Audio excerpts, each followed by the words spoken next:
Buenas tardes, buenos días, buenas noches, buenas madrugadas, buenas lo que sean, donde quiera que estén ustedes. Ustedes, las 95 personas que están viéndonos, luego reñimos a los que llegan tarde.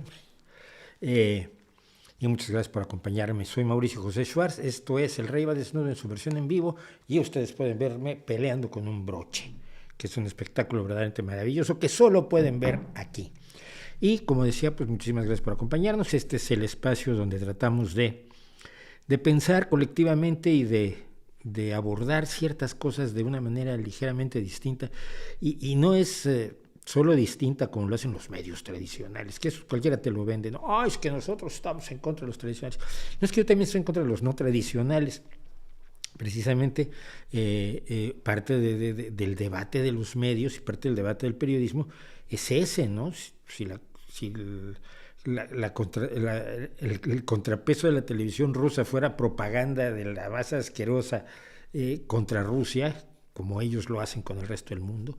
No, es que los rusos todos son bestias brutales, que con colmillos y babean y están putrefactos. Estaríamos mejor informados si tenemos desinformación de un lado y del otro, pues no.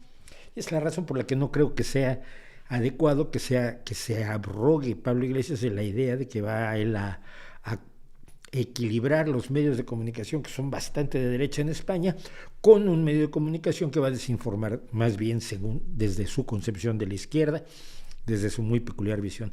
Pues no creo, o sea, pues tienes a Vox y tienes a Podemos, tienes La Razón y tienes la televisión, esta la que iba mucho Pablo Iglesias, la de Intereconomía, y tienes el canal Red de Pablo, y cada uno desinforma para un lado, pues eso no informa a nadie. La información, la real información para la gente es absolutamente otra cosa.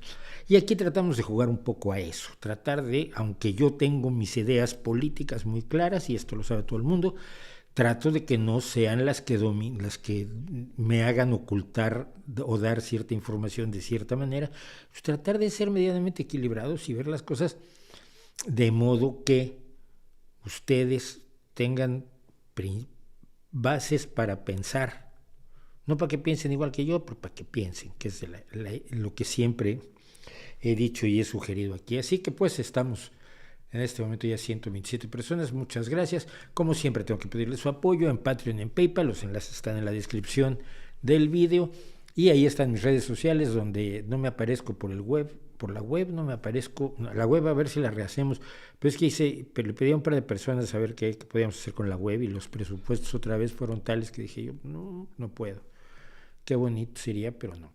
En Instagram hago muy poco, estoy básicamente en Twitter, que es allí donde me muevo yo, es mi mini universo virtual que yo me atrevo a creer que es todo el universo, porque es lo que nos pasa con las redes sociales. Cuando estás en Twitch, piensas que todo el mundo está en Twitch y que lo que se dice en Twitch lo sabe todo el mundo, ¿no?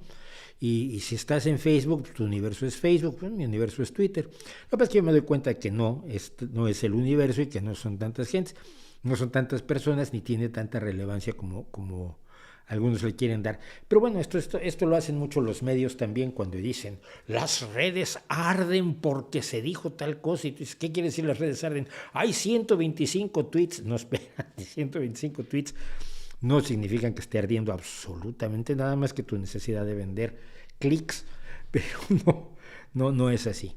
Entonces, es que bueno, me hacen pensar cosas que no veo. Los invito a ver el video de ayer, que es de toxinas y métodos detox, que le ha ido muy mal. Esto es lo peor del asunto, que es un video que le hice con muchas ganas. Lleva años preparándolo.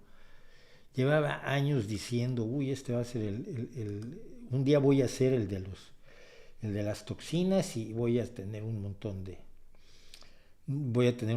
éxito. No, pero pensé yo que iba a ser más interesante. Hay 6,500 visualizaciones, muy poquito, generalmente tenemos unas 8, 9, 10 mil visualizaciones del video de los miércoles para cuando empezamos este espacio de los jueves, pero no ha llamado la atención. Si ustedes quieren apoyarnos, aparte de esto que deseamos de ayudarnos, sobre todo económicamente, en Patreon y PayPal para las necesidades económicas de este canal, por supuesto, no olviden que ustedes también pueden suscribirse. Ay, lo puse por una vez que lo pongo, aplausos. Pueden suscribirse, por supuesto, y darle me gusta y recomendarnos. ¿Qué es lo que pasa? Aparte de la enorme satisfacción personal que a mí me da, ay, me recomendaron mucho, ay, tengo muchos me gustas, tengo muchos seguidores suscritos, 155,000 en este momento. Aparte de la satisfacción personal, que nunca está mal animarse uno, tenemos el hecho de que YouTube tiene eso en cuenta para mover más los canales. ¿Y por qué quiero que muevan más los canales? Bueno, por mi satisfacción personal y porque así tiene más ingresos el canal, pero también porque así llego a más personas con esta información, con estas ideas, con estos puntos de vista que creo que vale la pena que sean conocidos. Yo siempre he tenido un trabajo con el que me gano la vida y luego tengo los medios. Esto me ha permitido no vivir de los medios de comunicación, ni del periodismo, ni de lo que hacía yo en televisión, ni de lo que hacía yo en radio. Es decir, todo me venía muy bien, pues un ingreso extra siempre está bien, pero fundamentalmente yo he vivido de otras cosas. Y esto me ha dado una libertad en los medios que desafortunadamente, y lo entiendo además, muchos de mis compañeros no tienen. Muchos de mis compañeros no tienen. Entonces, no estoy buscando tampoco que me mantengan a través de YouTube, pero sí tener por lo menos las posibilidades de cubrir todos los gastos y hacer algunas adquisiciones interesantes. Si ustedes ven vídeos de hace 5 o 6 meses, pues han pasado cosas. No me acuerdo cuando compré este micrófono, luego pudimos poner el segundo monitor, que está aquí, ahora no se ve, pero está aquí, lo juro, el segundo monitor, y la estantería de atrás, que es de plástico y barata de Amazon, pero bueno, por lo menos está allí, no es solo el fondo de color que había en el principio. En fin, hemos ido haciendo crecer el canal, tenemos un teleprompter nuevo y tenemos una cámara que ya nos acabamos, pero que se compró también gracias al apoyo de ustedes. Así que, dicho todo eso, tengo una noticia espectacular para el día de hoy. Y es que no se acabó el mundo, ni llegaron los extraterrestres. Y en el concurso mundial de predicciones he ganado. Es decir, yo dije, mira, ni van a llegar los extraterrestres ni se va a acabar el mundo. ¿Cómo lo sé? Bueno, primero que nada porque el aviso de los extraterrestres menos. Unas 30 o 40 veces a mí me han avisado que ya viene la nave nodriza. Pero del fin del mundo, un día hice un cálculo y llevo como 110 sobrevividos desde el momento de mi nacimiento. Es decir, 110 predicciones hechas por personas relacionadas con la religión, por personas relacionadas con los ovnis, por personas relacionadas con todo tipo de superchería y demás, y todos han fallado. Entonces, llevo 110 fines del mundo superados y como 40 o 50 llegadas de la nave nodriza. ¿Qué es lo que pasó? Que como dice este artículo, que yo no sé cómo es posible que ABC se ponga a publicar esto, no debería serle en ningún caso, ha llegado el día marcado por el viajero del tiempo, todavía lo ponen entre comillas, ¿no?, de TikTok. ¿Habrá una invasión alienígena hoy? No. Y la pregunta es imbécil. No hay una invasión alienígena hoy. Y el señor no es un viajero del tiempo, es un rascahuele de TikTok que se aprovecha de la ingenuidad de muchas personas que ven TikTok y se aprovecha de que los medios de comunicación quieren clics a como de lugar y le dan espacio a este tipo de barrabasadas absolutamente groseras. Es una majadería. Hay un señor que se hace llamar Eno Alaric. ¡Ay, qué nombre tan original! Radiant Time Traveler, el viajero del tiempo radiante, dice que llegan los extraterrestres hoy es ¿qué es? 23 de marzo. Y pues estamos en 23 de marzo y está la gente ahí. ¿Llegarán los extraterrestres? No. Y mira, sobre la llegada de los extraterrestres, porque últimamente además Avi Loeb, el loco que decía que el objeto espacial o Oumuamua era una nave espacial, ya le explicaron que no. Ay, pero es que aceleró al acercarse al Sol. Sí, pero no es porque trajera maquinaria, es que al calentarse los gases de su superficie, pues la impulsan. Eso se lo explicaban hoy. Pero entonces Avi Loeb también se alió con alguien del Pentágono y ¡ay, es que vienen los extraterrestres, viene la nave nodriza! Miren ustedes, vamos a tratar de pensar un poquitito. Ustedes son una civilización avanzadísima. que para viajar a nivel interestelar tienen que tener energía infinita. No es si se puede o no, que alguno me dijo, ¿y qué tal que no la tienen? Pues entonces no vienen. Para poder viajar por todo el universo necesitas energía infinita. O sea que tu problema de recursos está resuelto. Si tenemos energía infinita, gratis, no tenemos necesidad de recursos, no tenemos que necesitar robar nada. Oye, hace falta oro, vamos a robárselos a los terrícolas y les quitamos sus anillos. No, vas a un asteroide que tenga oro y lo extraes.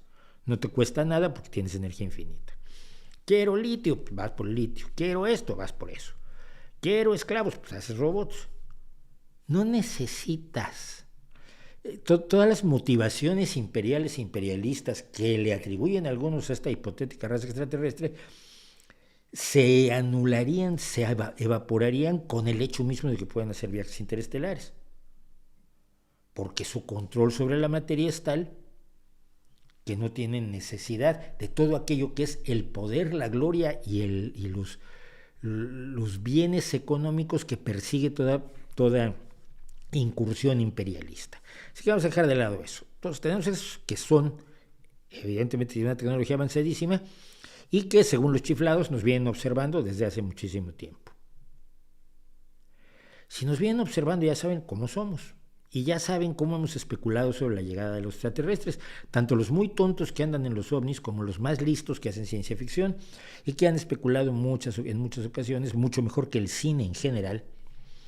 En general, salvo el día que paralizaron la Tierra, creo que todas las llegadas extraterrestres a nuestro planeta en cine son bastante lamentables, pero en literatura hay grandes llegadas de grandes contactos extraterrestres. Entonces, si ya nos conocen, saben cómo acercarse a nosotros y no es precisamente poniendo una nave nodriza encima de Washington. ¿Por qué Washington? ¿Por qué no sé, Toulouse en Francia, ¿no? Dubrovnik, Lagos, Nigeria, que en Washington. No, o sea, sabrían cómo contactar de modo que no hubiera un desastre, salvo que quisieran cometer un desastre, pero si tienen energía infinita, su desastre es, mira, ya, nos vaporizar. Pensar en una civilización enormemente avanzada que observa a otra civilización y no sabe cómo acercarse a ella, y luego puede viajar a través de todo el universo, pero se estrella sus naves, en donde los ve el tonto del pueblo, y solo el tonto del pueblo, y se ponen en contacto solo con el tonto del pueblo, desafía la imaginación, por favor, desafía todo intento de pensar, así que olvídenlo. Pero bueno, decíamos que afortunadamente pues ni vieron los extraterrestres ni llegó el fin del mundo. Y vamos a ver qué nos cuenta el chat en este momento. No es Reinaldo Gómez Macías, me pregunta: ¿cuál es su opinión del proyecto SciHub, una página web que brinda acceso gratuito a millones de artículos científicos en revistas indexadas, creada por Alexandra Elbaquian? Dice él, explica su proyecto ha beneficiado a millones de estudiantes e investigadores no lleva H, mi querido Noé, que no cuentan con el apoyo para comprar los cientos de artículos que requieren para sus proyectos académicos. La mayoría de estos artículos son solo accesibles mediante el pago de unas tarifas que suelen rondar los 20-30 euros por artículo o más, o las suscripciones que suelen tenerlas única y exclusivamente las instituciones de investigación, las universidades. Compran las suscripciones para que su gente pueda acceder, sus investigadores y sus alumnos puedan acceder a los artículos de esa revista. Segundo,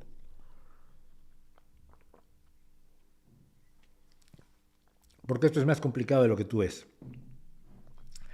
Para que un científico publique en estas revistas, no en todas, pero en la mayoría de estas revistas, o en muchas de estas revistas, o en algunas de estas revistas muy relevantes, hay que pagar.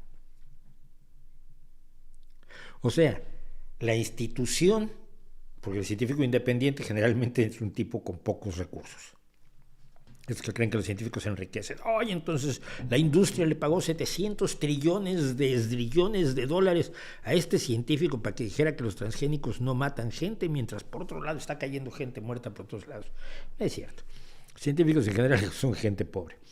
Entonces, la institución, el centro de investigación, la universidad, paga a la revista para la publicación y luego la revista vende el artículo, vende el acceso a esos artículos a precios elevadísimos. es de locos, es completamente de locos, y hay varios científicos, y hay en una reciente publicación sobre los problemas de la ciencia que hicieron algunas personas aquí en España, entre ellos, si mal no recuerdo, estaba Joaquín Sevilla y Iñaco de la Cátedra de Cultura Científica del País Vasco, hicieron un análisis de algunos problemas que tiene el desarrollo de la actividad científica en la actualidad, y uno de ellos clarísimamente son las revistas científicas. Entonces lo que ella está haciendo es ilegal hasta cierto punto, porque teóricamente esos artículos pertenecen a las revistas porque se les ha otorgado el copyright. Y ellas usan el copyright para enriquecerse, especialmente un gran complejo de publicaciones de todas las especialidades imaginables que es el Elsevier. Así que pues es ilegal, pero está muy bien. Y si mal no recuerdo, Sci-Hub ha disparado algunas otras opciones para la publicación abierta de artículos científicos, y el punto es mantener la calidad, que eso sí tratan de mantener las revistas científicas, los journals científicos y técnicos, y la cuidadosa revisión por pares. Muy importante, a estas personas que hacen revisión de artículos científicos, y que son las que en un momento dado dicen, oye, no tienes que corregir esto, oye, mira aquí esta fórmula está mal, oye, mira aquí, o los que descubren aquí me estás usando la misma foto que ya se usó en otro estudio para otra cosa, estás haciendo trampa. Esos revisores científicos tampoco cobran.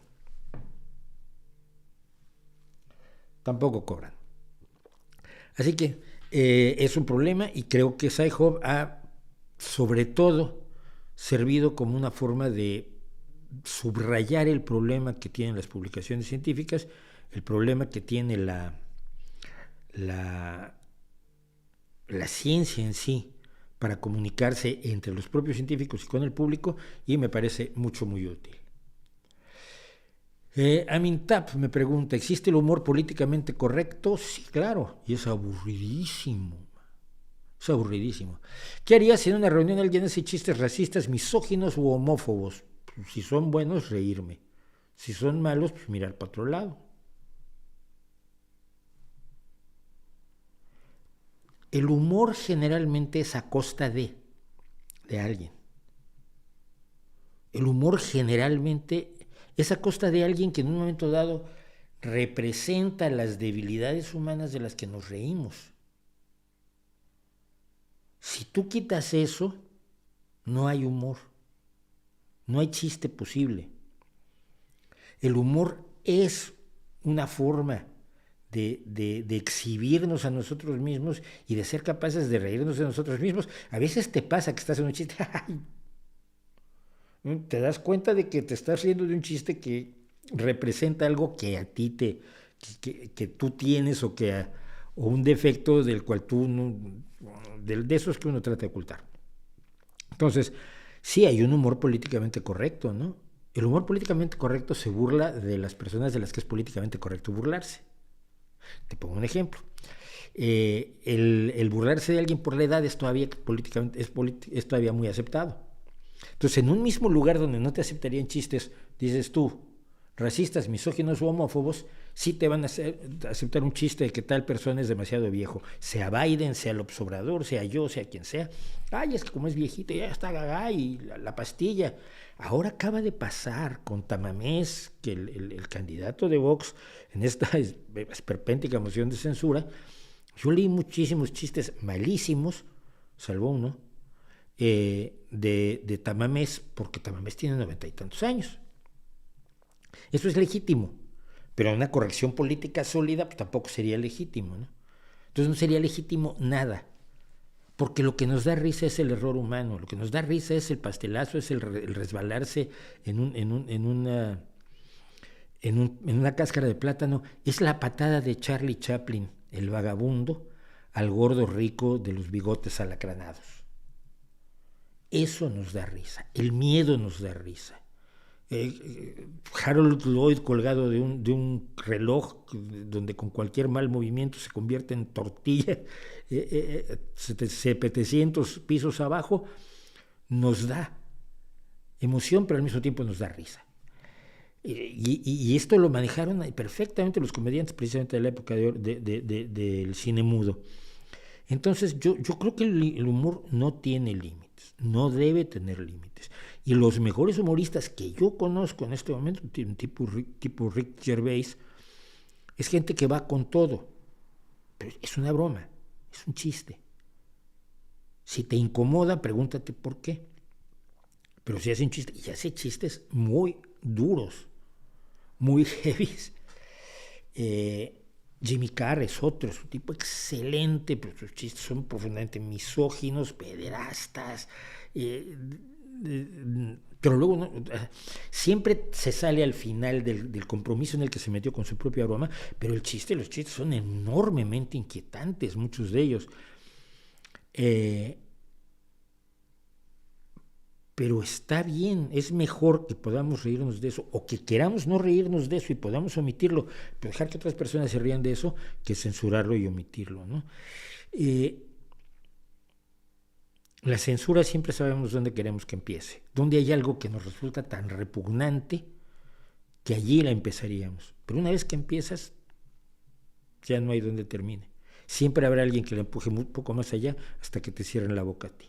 Ese es el peligro. Entonces no creo que debamos promover un humor políticamente correcto. Al contrario, debemos promover un humor políticamente incorrecto y que sea la gente la que decida. Si alguien es tan desagradable y molesto y ineficaz y repugnante en su humor, pues no va a tener éxito. Pero si tiene éxito con un humor que a mí me parece repugnante, tengo que preguntarme por qué. Podrías hablar algo sobre la reflexología podal. Voy a tratar de darle 2 minutos a la reflexología podal. Mira, la reflexología podal es que el nombrecito ya. Mira, vamos a empezar con las pinturas rupestres. Las pinturas rupestres, según algunos estudiosos que algo saben del tema, cumplen la función de lo que se conoce como magia simpática o magia representativa. Es decir, si tú pintas a la gacela atravesada por tus flechas, vas a conseguir que tus flechas atraviesen a la gacela. Es magia representativa, magia simpática. Las propiedades del objeto mágico se trasladan al objeto real. El ejemplo más clásico es el muñeco de vudú, que no se usa en Haití, que se usa en Nueva Orleans, que es de la ¿cómo se llama? El estado que Estados Unidos le compró precisamente a Francia, el estado cuya capital es Nueva Orleans, y ahora olvidado, ya saben que olvido yo nombres, si no, ¿qué chiste tiene? Ese muñeco vudú es magia representativa. Originalmente se usaban para hacer el bien, ¿no? Tú le decías cositas al muñeco y le iba bien a la otra persona. Le metes una aguja en la pierna y le rompes la pierna. Magia representativa, magia simpática. Creas una representación mágica de la realidad y los efectos, lo que hagas sobre la representación mágica por la vía de las influencias mágicas que no existen, tendrá efecto en la realidad. No funciona. Bueno, pasamos a la representación mágica del cuerpo humano en el cuerpo humano. Algunas personas han creído que todas las terminaciones nerviosas o todos los órganos o todas las características del cuerpo humano están representadas en algunas zonas del cuerpo humano. Por ejemplo, los iridólogos, que son de los más curiosos chapuceros que yo he conocido en la vida, y mi familia desafortunadamente cayó en manos de uno que era una bestia, dicen que en el iris están representados todo el cuerpo humano y que viendo tú las diferencias en la musculatura del iris, puedes ver qué órgano está enfermo y de qué está enfermo y por lo tanto puedes diagnosticar. Entonces, ¿cómo diagnosticar? Lanzando las runas o el tarot. Porque el iris es un músculo que no tiene ninguna representación de los demás órganos del cuerpo humano, pero lo creen personas que creen en la magia representativa o magia simpática. Como la oreja humana tiene más o menos, si estás de buen humor y has bebido, forma de feto, pues seguramente en la oreja está representado el cuerpo humano. Entonces te imaginas un feto puesto en la oreja y vas poniendo. Si pones un punto de acupuntura aquí, pues va a pasar esto en el hígado, pero si lo pones aquí va a pasar en el corazón, si lo pones aquí va a pasar en el dedo gordo del pie derecho, porque está representado todo el cuerpo y por lo tanto, si aquí parece que está el hígado en el feto que yo me he imaginado, seguramente al hacer yo una operación aquí, al poner una aguja o al masajearlo, pues la influencia mágica va a ir hasta el hígado, que no esté conectada la oreja con el hígado. Da exactamente igual a quienes venden este tipo de patrañas. Y llegamos a los pies. Los pies tienen, pues, también, si quieres, mucho una forma de feto. Cosa dependiendo de cuál sea la droga que te guste consumir. Y si en el pie está representado todo el cuerpo humano, lo que hagas tú en el pie va a ir por influencia mágica a los órganos que están representados en la planta del pie. Y entonces al masajear ciertas zonas de los pies, vas a masajear las zonas del cuerpo que se supone que representan la zona que estás masajeando. Es absolutamente delirante.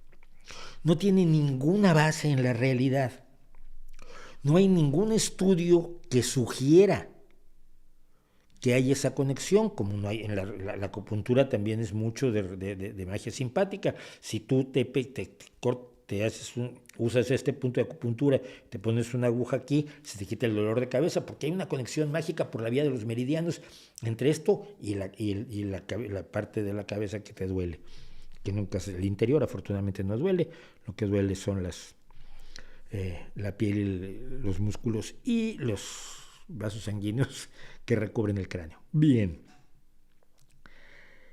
Es un invento sin ningún fundamento, sin ninguna base, sin ningún elemento demostrativo que pudiera siquiera sugerir que tenga algo que ver con la realidad. Y es el tipo de cosas que nos venden constantemente. Y es lo mismo en el video de astrología que hacíamos, como es arriba es abajo, no, arriba es arriba y abajo es abajo. Como es en el pie es en el resto del cuerpo, no. Como es en la oreja, tampoco. Como es en el iris, tampoco. Porque si fuera cierto, hombre, ya lo habrían probado y ya estarían a niveles de la ciencia. Y para allá vamos a ir con otra cosa que vamos a hablar después. Pero, hablando de esto, sí quería yo hacer una observación sobre un estudio. No, esto es después. Permítanme un segundo, vamos a corregirlo. Porque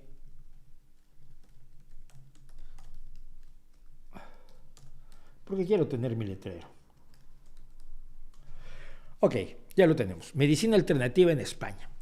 Hoy se publicó un estudio que, sobre todo para la gente que recordemos que estamos de podcast, ya está esto en podcast siempre, entonces para la gente que no puede leer los apoyos visuales se los voy a ir contando. Esto dice: El Plural, que es una revista supuestamente de izquierda, es un periódico supuestamente de izquierda.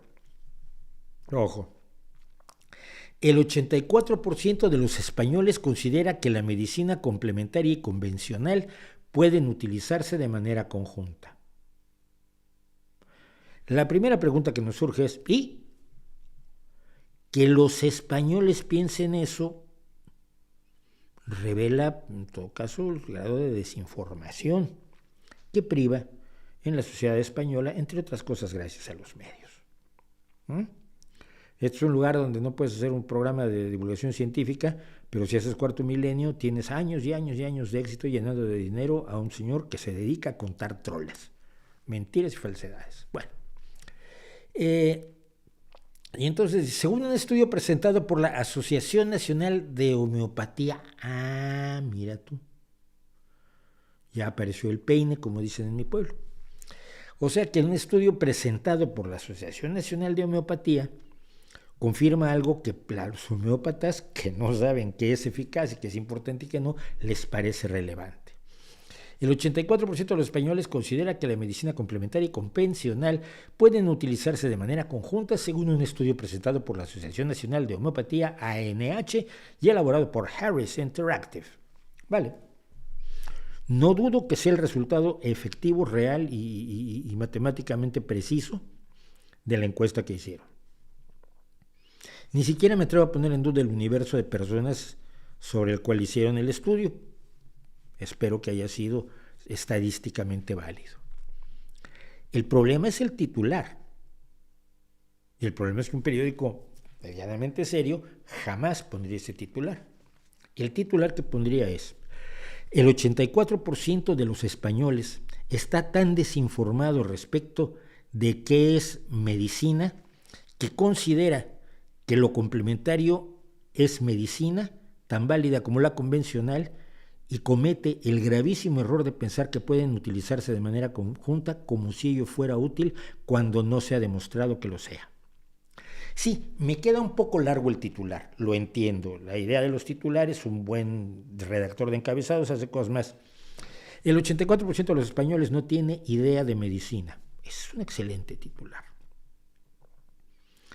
El que la gente opine que la medicina complementaria y la medicina de verdad, que no es la convencional, es la medicina con bases científicas, la medicina basada en evidencias, a diferencia de la medicina que no es complementaria, sino que es la medicina basada en fantasías,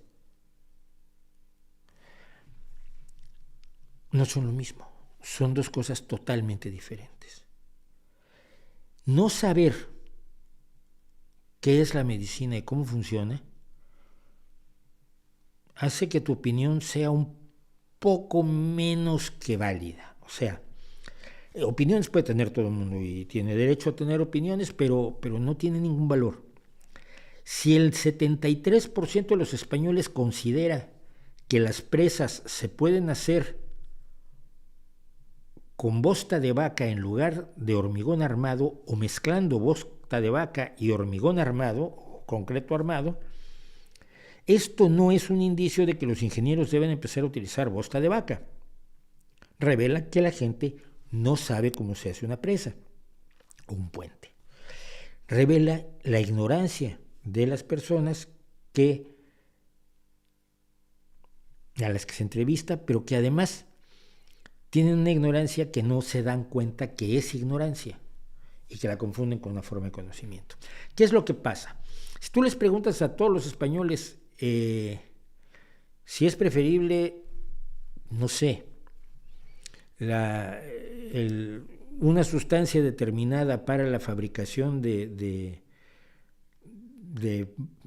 fregonas para limpiar el suelo, si es preferible un material u otro, una sustancia, un determinado plástico u otro determinado plástico para el mango, no te van a responder. Te van a decir: oye, no tengo idea, yo de eso no sé nada. Si les preguntas sobre técnicas para la fabricación de automóviles,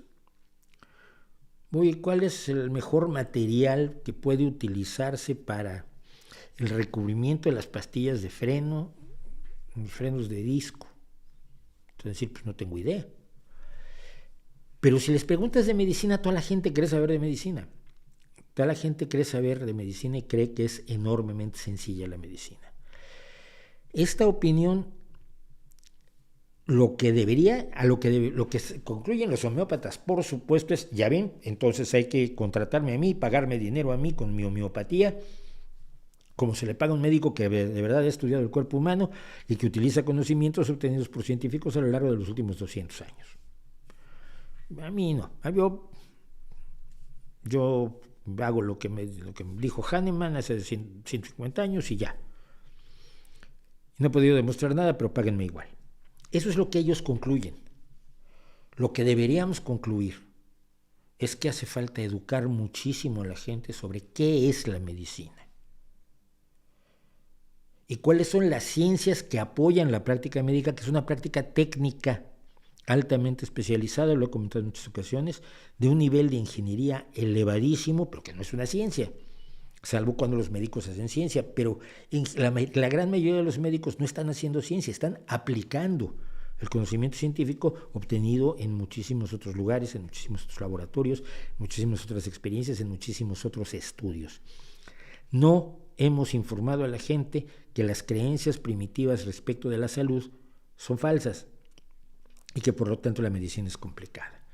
Y esto sí quería yo señalarlo porque me parece enormemente grave que esto se vaya a utilizar como un argumento político para presionar a una serie de políticos igual de ignorantes que el 84% de los españoles para que tiren el dinero público en este tipo de chorradas como se está haciendo ahora en México, pero de eso vamos a hablar más tarde.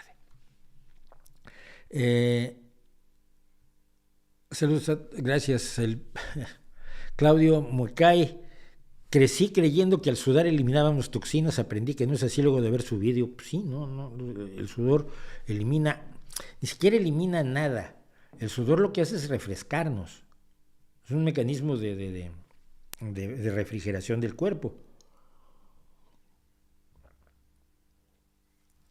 Pero bueno, nos lo venden como otra cosa. Yo la película de Joel todavía no la veo, no he tenido oportunidad, creo que todavía no está en ninguna plataforma, y estoy tratando de ver Everything Everywhere All at Once también. Son esas dos. Y sin novedad en el frente, quiero ver el remake porque la película original me gustó muchísimo. Este es muy bonito. Mira, Gamarán me dice, estoy de acuerdo con su opinión sobre la Matrix, pues gracias, pero me gustaría saber su opinión sobre el ajuste fino del universo y que esta es prueba de la existencia de un creador. A ver, esto se lo oí yo a Neil deGrasse Tyson, no vayan a pensar que es mi brillante idea. ¿Cuál ajuste fino del universo? ¿Cuál ajuste fino del universo? A ver, el único planeta donde sabemos que hay personas como nosotros es este. El universo es bastante más grande. Nosotros existimos hace un par de millones de años. El universo tiene 13.800 millones de años. O sea, si hubiera estado hecho para nosotros, aparecemos como a los 15 minutos, ¿no? No 13.798 millones de años después. ¿Dónde está ese ajuste fino? Si sales de la Tierra, mueres. Como no lleves una cantidad de prótesis enorme, o sea, una nave espacial o un traje espacial, estás muerto. Pero aquí, en el planeta Tierra, ¿cómo sobrevives en la mayor parte del planeta sin ortopedia? Las 3/4 partes del planeta son agua, no puedes vivir en el agua, te ahogas. Eventualmente, por buen nadador que seas, si tratas de vivir en el agua sin ortopedia, o sea, sin traje de buzo, sin instalaciones submarinas, bases submarinas, etcétera, etcétera, sin submarinos, acabas ahogándote y te mueres. Eso son 3/4 partes del planeta. Ahora, hay una buena parte del planeta que tiene unas condiciones de frío tales que morimos en poco rato. No solo los polos, también las grandes alturas, los grandes glaciares, los hielos eternos en muchísimos lugares del planeta. Luego tienes los lagos, pero tienes también todas las zonas desérticas y las zonas de demasiado calor, en todas las cuales para sobrevivir necesitas ortopedia, o sea, necesitas cultura. Necesitas una forma de aplicar tu inteligencia para impedir que el universo te mate, porque el universo, según dice deGrasse Tyson, creo que tiene razón, te quiere matar. Todo está diseñado para matarte, excepto una pequeña franja de algunos continentes en los cuales puedes vivir sin demasiada ortopedia, salvo que te comen los animales, porque tú no eres bueno defendiéndote solito. Sin armas, eres la comida más lenta de la sabana. Pero bueno, el ser humano puede vivir en esa pequeña franja tropical, no en toda la franja tropical, en la parte donde hay tierra, en la parte que está a una altura razonable, en la parte donde hay comida más o menos accesible y en la parte donde más o menos se puede zafar de los depredadores. Ahora, en esa pequeña franja tropical, ¿es el universo afinado para demostrar la existencia de un creador?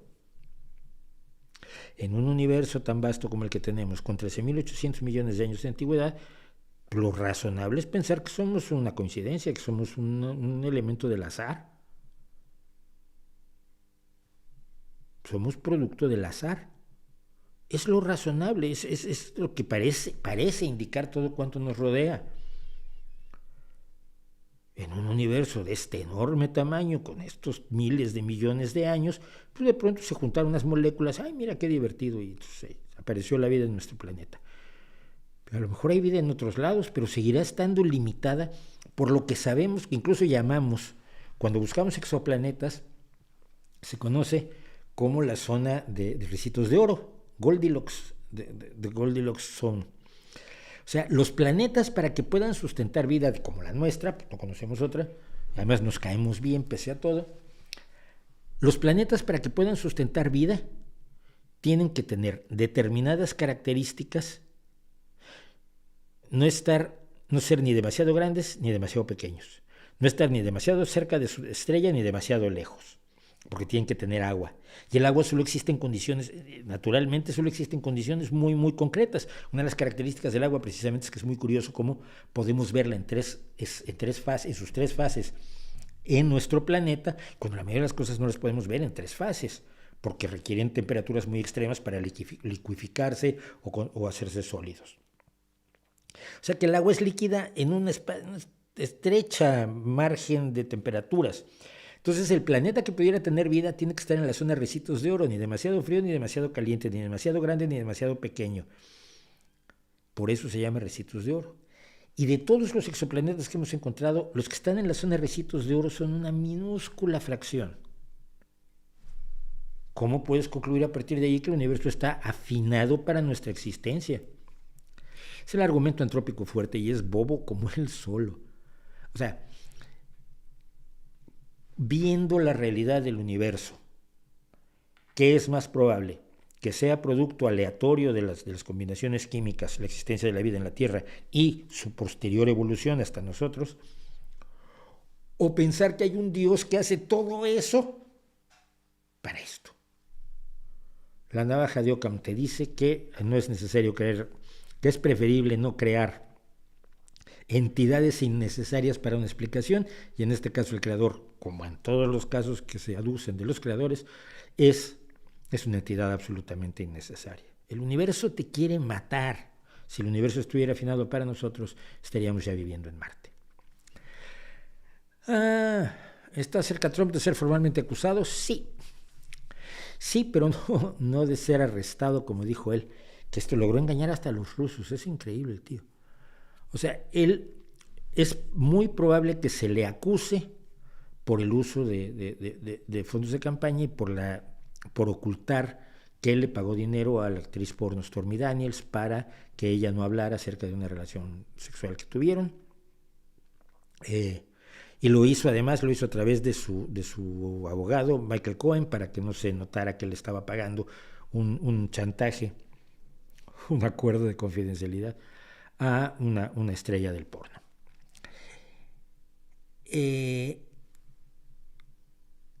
Lo pueden acusar, es muy probable que sea acusado, como ya se acusó a toda su familia y a todas sus empresas de estafa en Nueva York. Pero que de ser acusado a ser arrestado hay una gran diferencia, hay una gran distancia, porque depende de qué te acusen, depende de la gravedad del asunto y depende de que un juez diga que tienes que ser arrestado, que emita una orden de arresto. Lo que pasa es que esto lo ha utilizado Donald Trump con la astucia que le caracteriza, o que le caracteriza a sus asesores. Ahí veo la mano de Steve Bannon, como siempre, diciendo: me van a arrestar, levántense en armas para defenderme, porque vienen contra mí, pero en realidad no vienen contra mí, vienen contra ustedes porque yo os represento a ustedes, yo soy ustedes, yo soy el pueblo. Y mira, cuando la gente es capaz de creerse que Trump es el pueblo, ya se puede creer lo que sea. Los cerdos vuelan, sí, hombre. Donald Trump representando al pueblo. El truco de Trump ha sido utilizar el asunto del arresto como una forma de publicidad y de alguna manera garantizarse el no arresto, ¿no? La gente hoy lo veía yo en un segmento de MSNBC. La gente de Trump está feliz de la vida esperando que lo arresten, y tienen cámaras y micrófonos y cámaras de fotos y cámaras de video listas, porque si lo llegan a arrestar quieren esas fotos porque son la publicidad del siglo. para la campaña de Donald Trump con vistas a las elecciones de 2024 y probablemente con la insurrección que le devuelva el poder que quiso emprender el 6 de enero de 2020. Es populismo demagógico del más barato, del más vil, del más triste, y lo más patético es que funciona. No puedo hablar sobre El Salvador y Nayib Bukele porque no tengo datos. Y no sé por qué me quedé con esto. Luego tengo las ediciones que tengo yo que hacer porque dejo una imagen, no tengo quien mueva las imágenes, aquí no hay nada más que yo. Y entonces se me olvida hacer ciertas cosas que debería yo hacer. Me dice Rodrigo Almeraya, me preguntan mucho por este personaje. Me dice, el video sobre toxinas es una delicia. Quisiera preguntarle si conoce el trabajo de Diego Ruzzarín. Yo pensaba que era italiano. ¿Y qué opinión tiene al respecto? No tengo ninguna. Mira, yo sé que es un mexicano que habla. Por otro lado, la mayoría de los mexicanos hablamos, salvo los mudos y los muertos. Y los que tienen que callar, es otra cosa. Pero un día no sé por qué alguien lo invocó en una charla que teníamos en Twitter y el tipo entró y dije algo que le molestó y me bloqueó. Muy bien, mira, me da exactamente igual. Pero ayer por curiosidad, por mera curiosidad, vi un video de Diego Ruzzarín diciendo que Estados Unidos quería intervenir en México. No es cierto. Un diputado sugirió que México que el ejército de Estados Unidos trabajara conjuntamente con México para perseguir al narcotráfico, considerando que México ha sido absolutamente incapaz de frenar el narcotráfico, ni con la guerra idiota de Calderón, ni con el hacerse tonto de Peña Nieto, ni con el hacerse más tonto de López Obrador. Y lo que él propuso, y cuando vino el escándalo, Estados Unidos quiere intervenir en México, el tipo repitió, y está en los tweets, y está en las declaraciones, en las televisiones estadounidenses, no estoy proponiendo una intervención unilateral, estoy proponiendo un trabajo conjunto de las Fuerzas Armadas de ambos países. Esto cualquier persona informada lo sabe, que el observador no lo sepa o le da igual, ya lo entiendo, pero que una persona que se supone que es un comunicador no lo sepa, o lo sepa y lo oculte diciendo que es que Estados Unidos quiere intervenir en México, mexicanos, el grito de guerra, el acero aprestad y el bridón.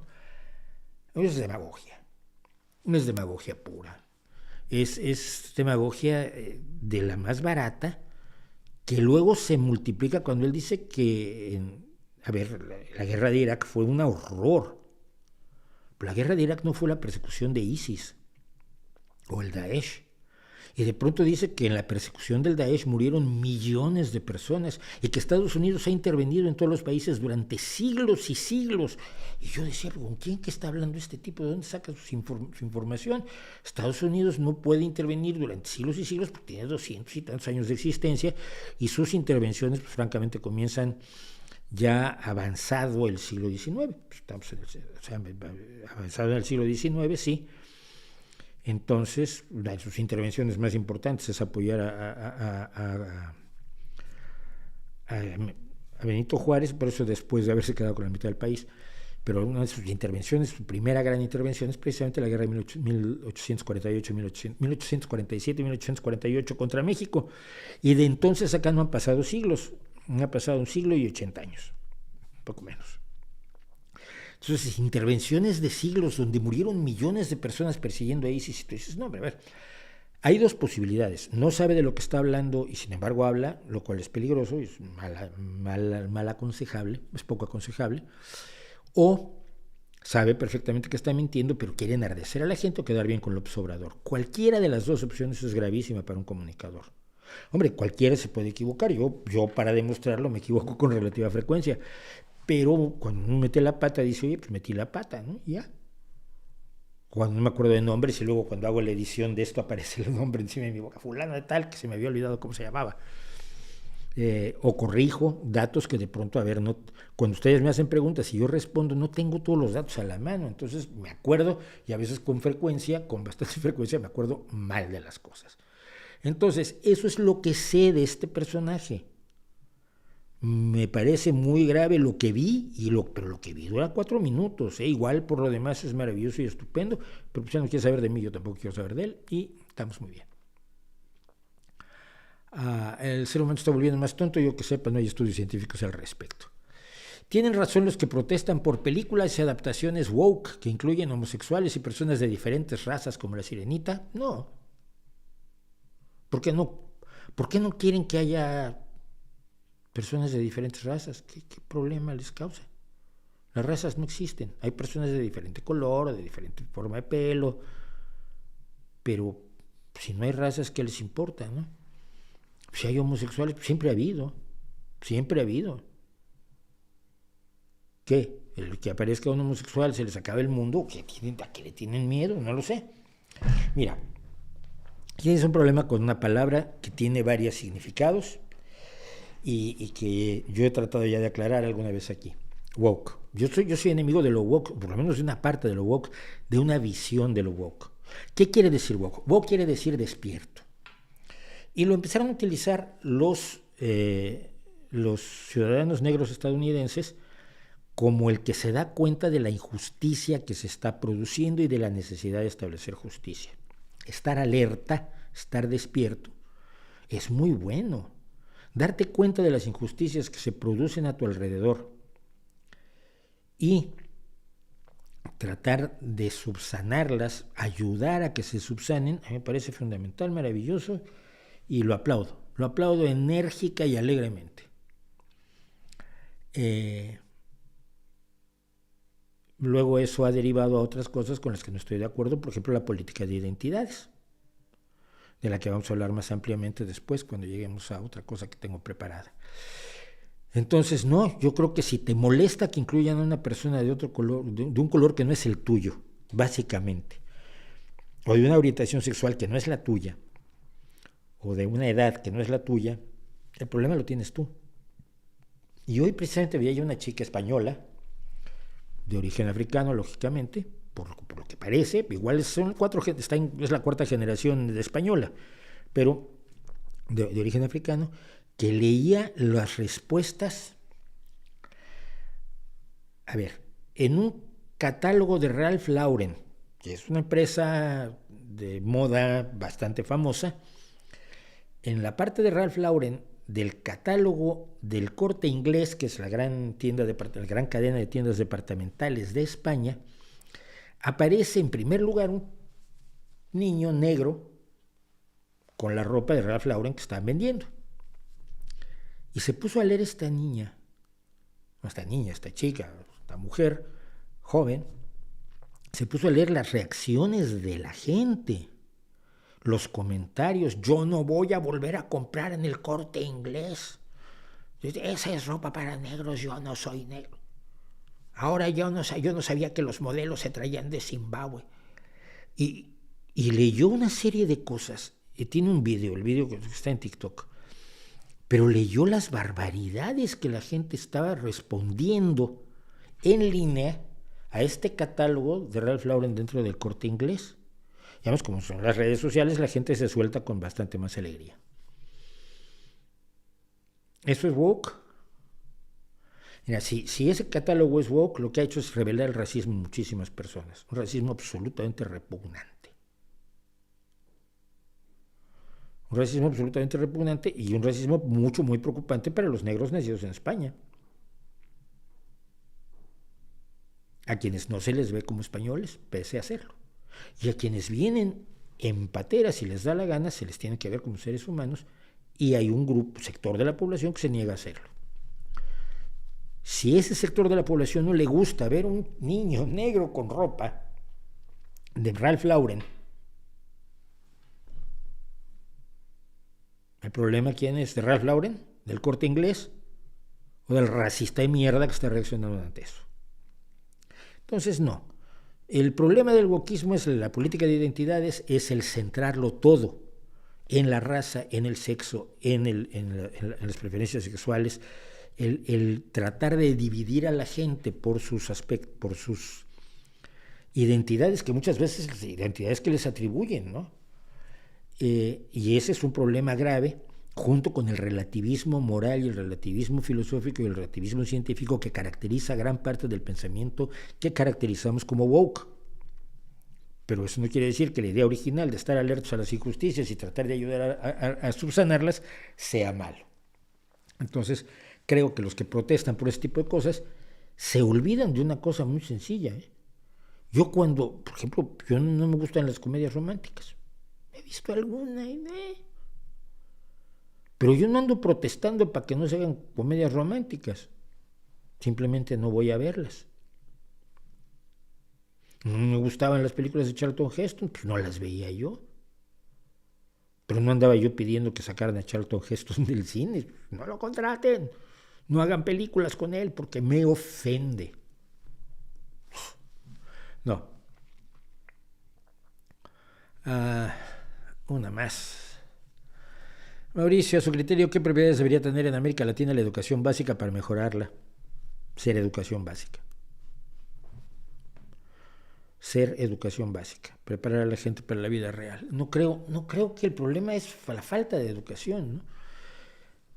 El problema es la pobreza de los profesores, la mala preparación de los profesores. Y mira, cuando un niño va a una escuela sin paredes, después de caminar 5 kilómetros y viene de casa con un café negro bebido sin desayunar, no lo vas a poder educar como deberías. Porque la educación es parte de toda una situación social en la cual el aprovechamiento de lo que te enseñan en la escuela depende de muchas otras cosas, depende que no tengas que trabajar, depende que no tengas miedo, depende que tu entorno familiar te apoye, depende de que estés medianamente bien alimentado, depende que tengas salud, depende de que tengas muchísimas cosas que México les ha negado y América Latina les ha negado a grandes sectores de su población, con uno u otro pretexto. Por desprecio a los indígenas pobres o por salvar a los indígenas pobres engañándolos, diciéndoles que no necesitan nada de eso. Que es a lo que vamos a ir después. Bueno, vamos a hablar de esto luego. Gracias a Ricardo Telles por el super sticker.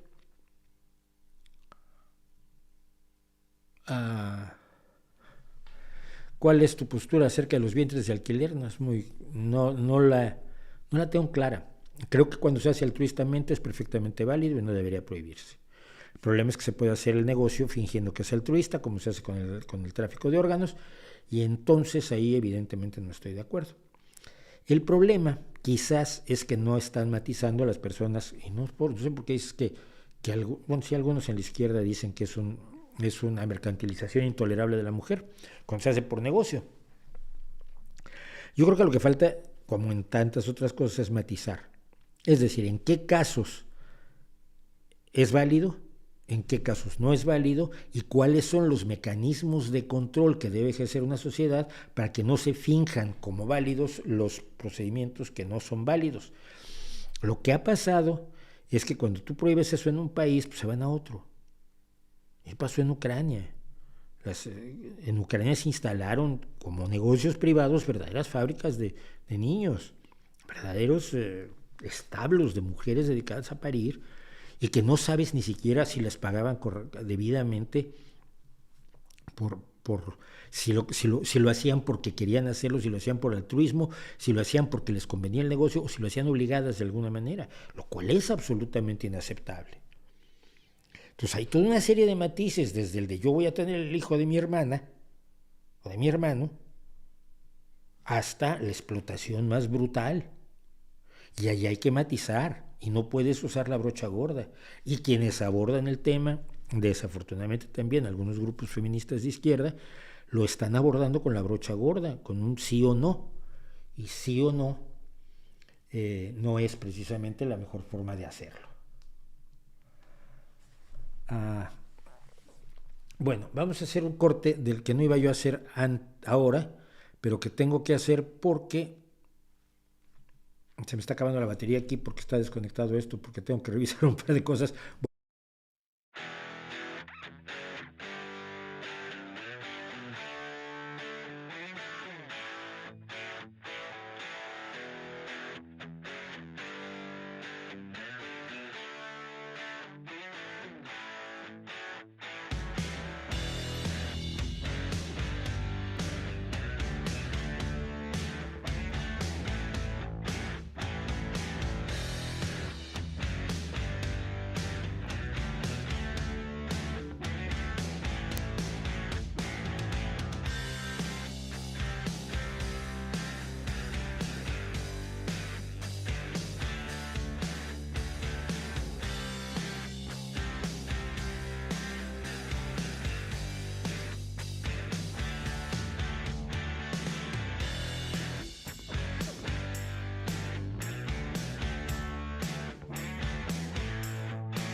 Ya estamos de regreso, perdón, pero es que lo que hago yo aquí necesitaría 3 personas ayudándome a hacerlo. Pero bueno, por cierto, ¿ya vieron qué bonito?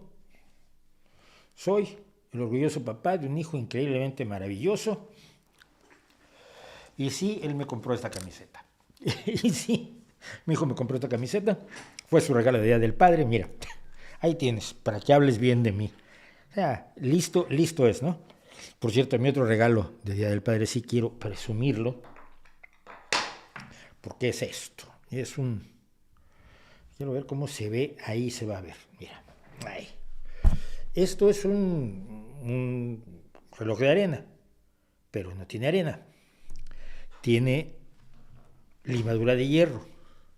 Entonces, si tú lo pones así, perdón, aquí, pues cae sin mayor chiste, la limadura de hierro, ¿verdad?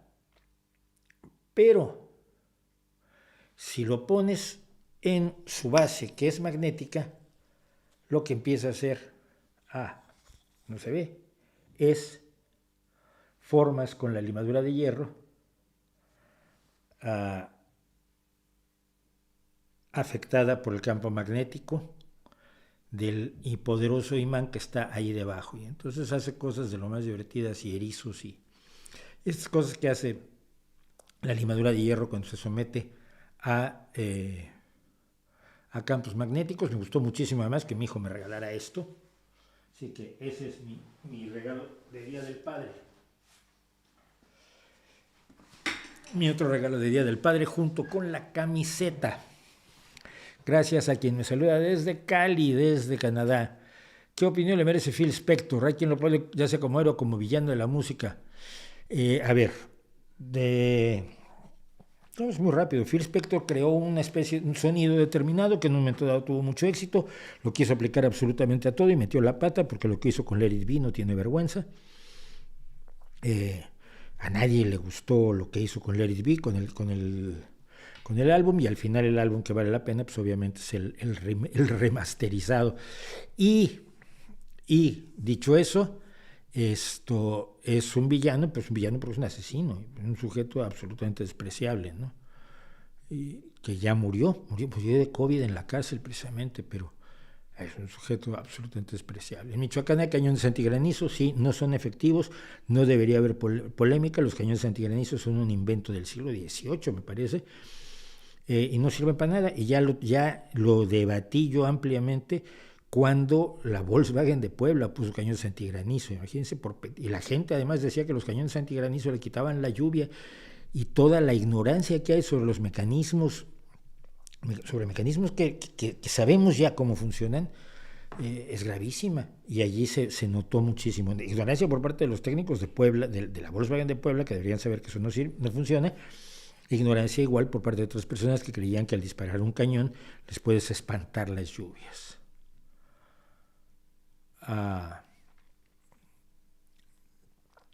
Y bueno, vamos a hacer una cosa que quería yo comentar. Ya es el otro día. Y es que esto se está hablando mucho en estos últimos días, lo que es estar a la izquierda del PSOE, del Partido Socialista Obrero Español, o del PSOE, del PSOE, como decimos también con frecuencia. Y me llama mucho la atención el concepto de estar a la izquierda del Partido Socialista Obrero Español. ¿Por qué? Porque, primero que nada, bueno, los más, los de la izquierda divina, los de la izquierda más, la izquierda Chanel, que se llama también, esta izquierda que se siente propietaria absolutamente de todas las ideas progresistas del mundo, no aceptan que el Partido Socialista Obrero Español sea de izquierda, aunque todas las políticas de izquierda que están instauradas en este país, pues las ha instaurado el Partido Socialista Obrero Español, porque ningún otro partido de izquierda ha gobernado. Entonces, cuando sale Podemos, Izquierda Unida, a defender la sanidad y a defender la educación pública y a defender el sistema de pensiones, pues sería bueno que se acordaran que esas leyes han sido promovidas no por el Partido Popular y no han sido instauradas por ellos porque no han gobernado, han sido producto del Partido Socialista, como la ley del divorcio, como la ley de la muerte digna, como las leyes de dependencia que hacen que la gente que depende de otros para sobrevivir, sobre todo personas con discapacidades y mayores de edad, muy mayores de edad, pues tengan el apoyo del Estado para que no se le cargue la mano a los cuidadores que llegan a sufrir horriblemente. Las personas que tienen que cuidar a un pariente enfermo de Alzheimer quedan moral y emocionalmente destruidas. Entonces, todas esas leyes que son progresistas, que son de izquierda, que son glorias de lo mejor que tiene la legislación española, pues las hizo el PSOE. Pero no les gusta. Entonces se sitúan, dicen, a la izquierda del PSOE. Yo me pregunto, ¿qué es estar a la izquierda de donde estoy yo? Es decir, a la izquierda de la socialdemocracia. Veo dos posibilidades y son distintas, y son radicalmente diferentes. Y me gustaría que alguien me explicara cuál es la buena. Estar a la izquierda del PSOE para algunos es estar en contra de los principios socialdemócratas, de la utilización de la democracia para acceder al poder y de la regulación de los mercados y de las empresas y de todo el entramado económico de una sociedad para revertirla en la mayor cantidad posible en beneficio de los más desprotegidos, a través de una legislación que proteja a los consumidores, una legislación que proteja a los proveedores, una legislación que proteja a los trabajadores, una legislación que proteja a las personas que dependen o que están alrededor de una empresa determinada, que son los que se llaman ahora las personas que tienen intereses, las partes interesadas. Si tú pones una fábrica, pues voy a regular el medio ambiente, que no le hagas la vida imposible a tus vecinos, que no explotes a tus trabajadores, que no abuses de tus proveedores, que no contamines y que pagues tus impuestos. Toda esa regulación, que es una propuesta claramente socialdemócrata, les parece poquita cosa. Lo que quieren ellos es la revolución, la estatización de la totalidad de la economía, es decir, que todos los medios de producción, todas las instituciones, empresas, grupos, organizaciones, lo que sean, que generen riqueza, pertenezcan al Estado, que el Estado planifique centralizadamente la economía y que exista, por supuesto, un partido único, por lo menos durante un tiempo determinado, que nunca dicen exactamente cuánto es. Es decir, a la izquierda del PSOE estaría en la visión marxista del socialismo, el socialismo marxista, el socialismo comunista, que es muy distinto de la socialdemocracia, aunque algunos quieren venderle a usted que todo es igual. Está más a la izquierda una economía totalmente estatizada que una economía mixta, profundamente regulada, pues no lo sé. Porque la izquierda la izquierda no son los medios para conseguir las cosas, son las cosas que se quieren conseguir, son los fines. Es decir, una sociedad más justa, una sociedad más igualitaria, una sociedad más solidaria, una sociedad de igualdad de oportunidades en la mayor medida posible. La perfección no se alcanza nunca, pero se avanza. ¿La izquierda existe para crear justicia o para crear revolución? Yo creo que para crear justicia. La izquierda se piensa como una forma de mejorar la vida de los que están más desprotegidos en la sociedad, o la izquierda existe para desgraciarle la vida a aquellos que tienen las condiciones más opulentas y son los que más bienes materiales disfrutan. Yo creo que lo primero. A veces hay que hacerle la vida un poco incómoda a los que más tienen, pero no es el objetivo. El objetivo es tener una sociedad más libre, más digna, más feliz. Pero así de sencillo. Consigue eso quien está más a la izquierda del PSOE con su economía estatizada, con su planificación centralizada de la economía y con su partido único, pues al parecer no. O por lo menos quienes han vivido bajo esos sistemas te dicen que no son más felices, que no viven más dignamente y que en realidad preferirían otra cosa. Esta es una visión de estar a la izquierda del PSOE. La otra visión, y en la que simulan estar muchos que en realidad están en la primera, es la idea que es una postura similar a la del PSOE, pero una socialdemocracia con mano dura. Es decir, más radical en cuanto a la velocidad de la imposición de ciertas medidas y la consideración de despreciar las consecuencias sociales que pueden tener determinadas políticas o determinadas medidas tomadas. Y dentro del Partido Socialista hay gente que tiene esas opiniones, les lo digo directamente. Pongo un ejemplo. El Partido Socialista defiende la laicidad, pero también tenemos alcaldes que son religiosos, que tienen creencias religiosas. Tenemos socialistas musulmanes, tenemos socialistas judíos y tenemos muchos socialistas católicos. Probablemente la mayoría de los que se sientan en una asamblea sean ateos, pero eso es irrelevante. Tú tienes que tener en cuenta a todos. Entonces, ciertas medidas tienen que contar con un consenso mayor y no imponerse de modo tal que luego puedan generar costos sociales más elevados. Y un ejemplo de ellos para mí sería el caso de las recientes leyes emanadas del Ministerio de Igualdad. Es decir, ¿es necesaria una ley trans? Sí, por supuesto, es necesarísima una ley que proteja los derechos y la vida y el bienestar de las personas trans, por supuesto. Entonces se hace sin debatir, no, es que hay que debatirla. Pero es que se hace a rajatabla como yo digo, no, mira, es que hay otras opiniones que tienes que tener en cuenta. Pero es que son todos imbéciles y todos son desgraciados y todos son malvados y todos son de ultraderecha. Puede ser, si quieres verlo así, vale. Pero tienes que escucharlos porque son parte de la sociedad que estás gobernando. Y tienes que tratar de gobernar para todos porque si no lo que genera son reacciones violentas. Y para mantener las conquistas que se tienen hasta ahora hay que tratar de evitar las reacciones violentas. Entonces ahí evidentemente cuando uno dice eso lo llaman tibio. El llevar a rajatabla ciertas cosas que socialmente tienen un costo demasiado elevado ¿es estar a la izquierda del PSOE? Quizás eso incluso lo aceptaría más como estar a la izquierda del PSOE. Es un poco lo que plantean grupos como el de izquierda socialista dentro del propio Partido Socialista, pero creo que no son más de izquierda, no están a la izquierda del PSOE, simplemente están más urgidos o más apresurados por lograr una cierta serie de cuestiones que yo puedo considerar igualmente válidas desde el punto de vista social. Pero eso no quiere decir ni que el PSOE no sea de izquierda, ni quiere decir que estar a la izquierda del PSOE sea automáticamente bueno y mejor. O por lo menos yo no lo veo así.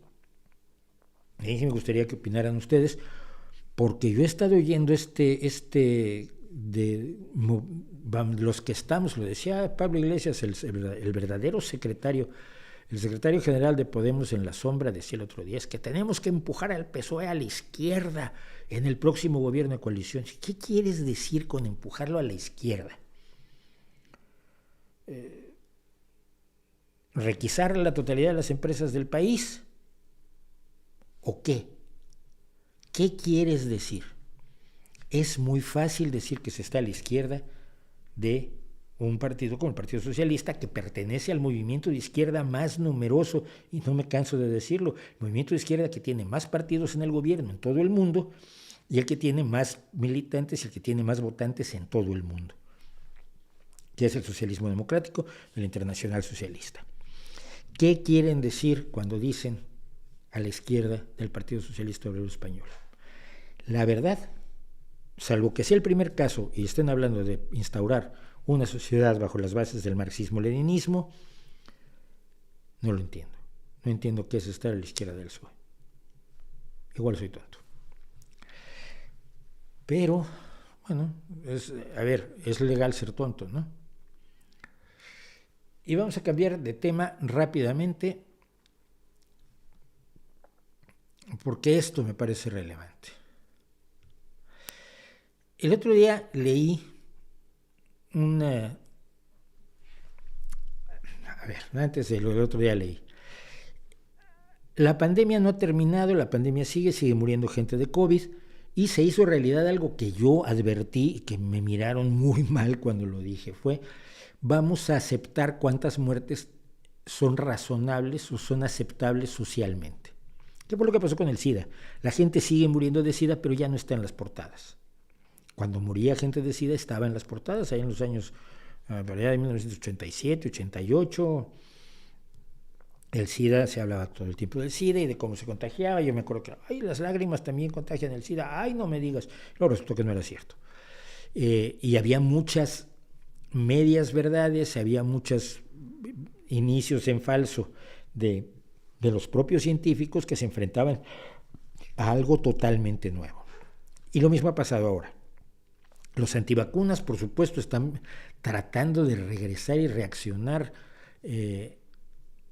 en venganza de que no tuvieron razón, en venganza de que las vacunas efectivamente lograron reducir la mortandad, la gravedad de la enfermedad en la mayoría de los casos, incluido el mío, que yo sufrí de COVID, después de 3 vacunas.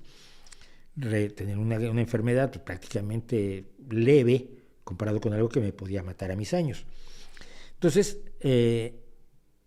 me encontré, la idea clara es que esto no ha terminado, pero me encontré con esto, que es un hilo que hizo María van Kerkhove, que es epidemióloga especializada en enfermedades infecciosas, es la líder técnico del análisis de la COVID en la Organización Mundial de la Salud, es líder de las enfermedades y zoonosis emergentes. Las zoonosis emergentes es lo que se nos contagia de animales a seres humanos, que así el SIDA y muchas otras enfermedades a lo largo de la historia, incluida la peste negra, son enfermedades zoonóticas, es decir, son enfermedades que tienen los animales y que al pasar a los humanos adquieren características totalmente distintas porque los microorganismos que las producen están viviendo en un medio ambiente radicalmente distinto en el que se comportan de manera obviamente diferente que cuando estaban limitados al metabolismo de una rata o de un murciélago o de un mono, como en el caso del SIDA que provino de África.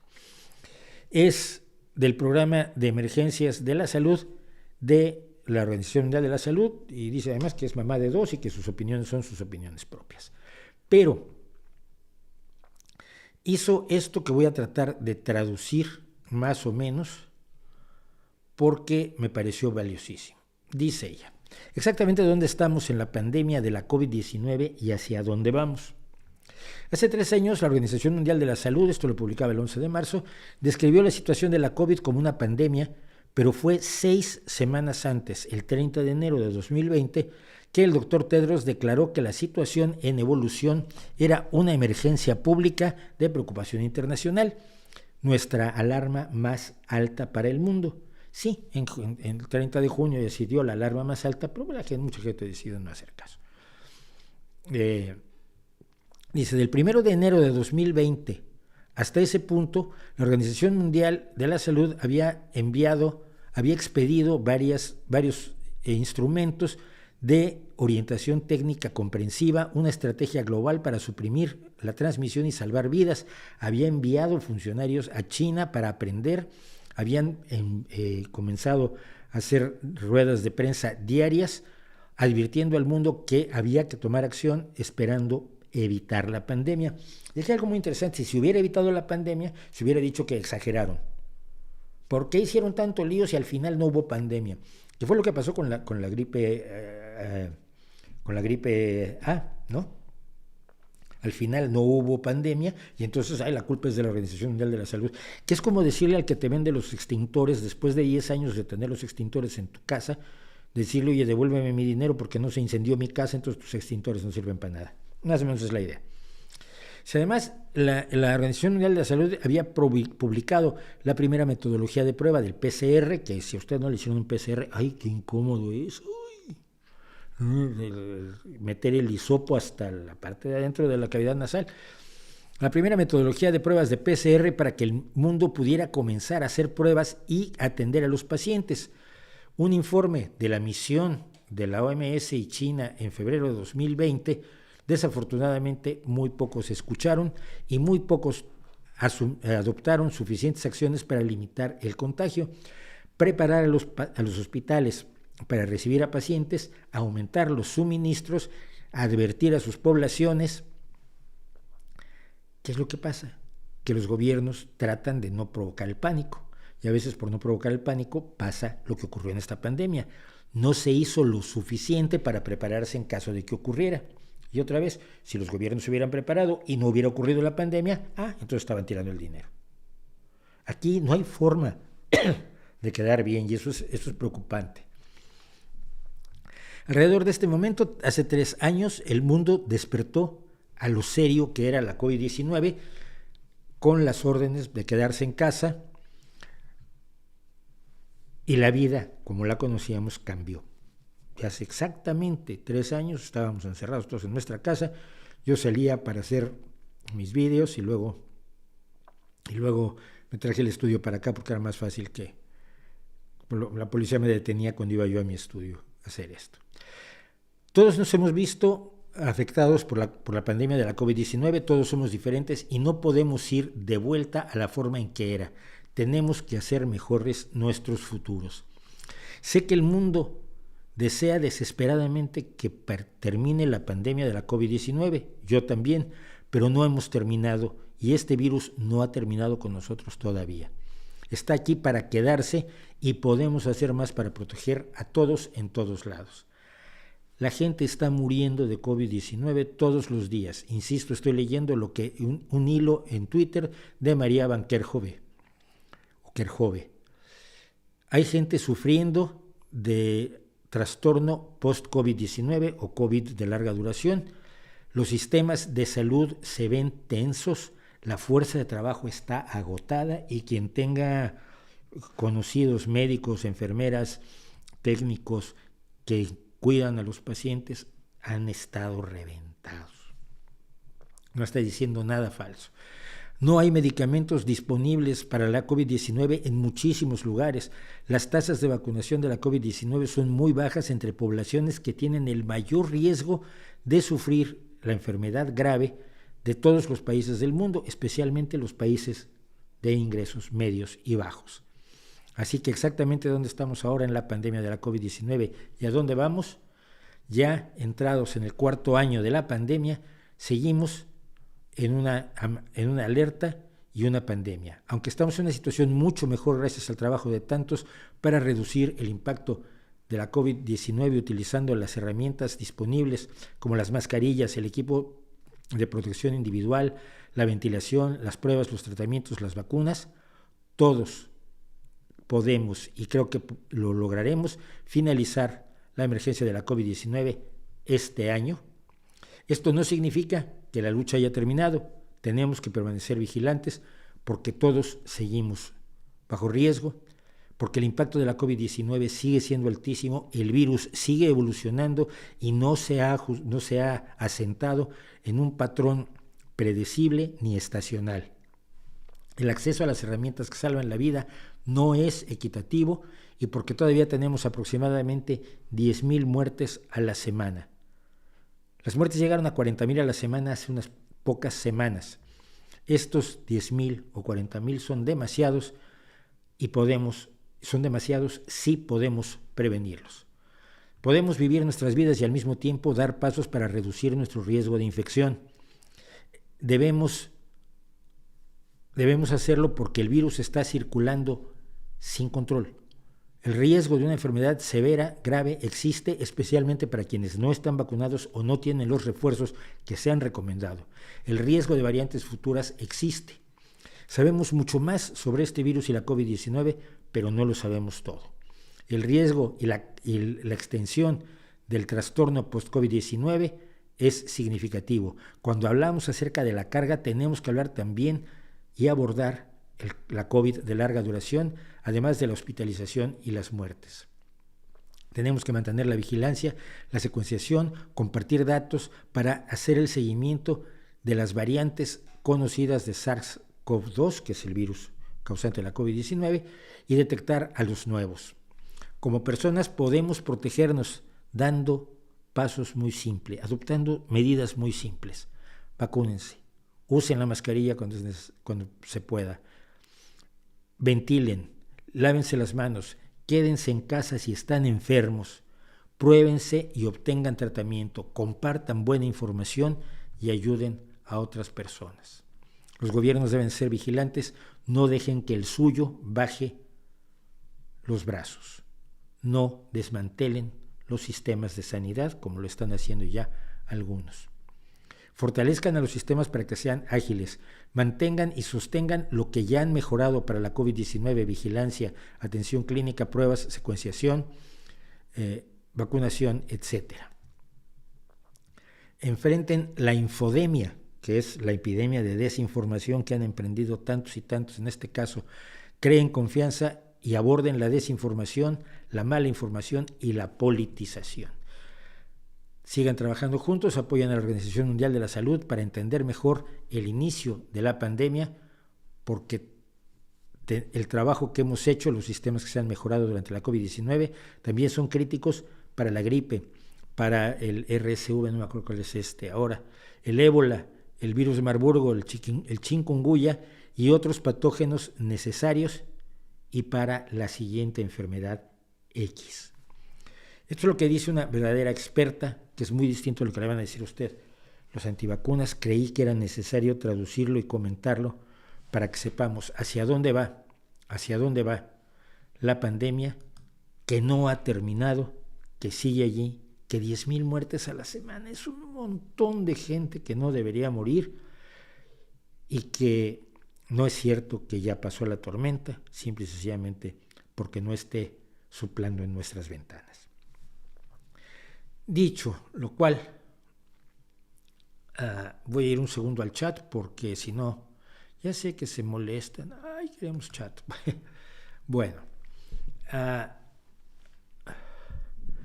¿qué opinas sobre las teorías de sociedades avanzadas prehistóricas destruidas por un cataclismo? No son teorías, se llaman fantasías. Fantasías.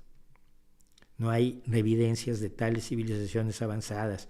Es el mito de la Atlántida, es el mito de la Arcadia, es el mito de ese mundo maravilloso que perdimos, es el mito finalmente del Edén, del jardín del Edén, del que fuimos expulsados por portarnos malotes.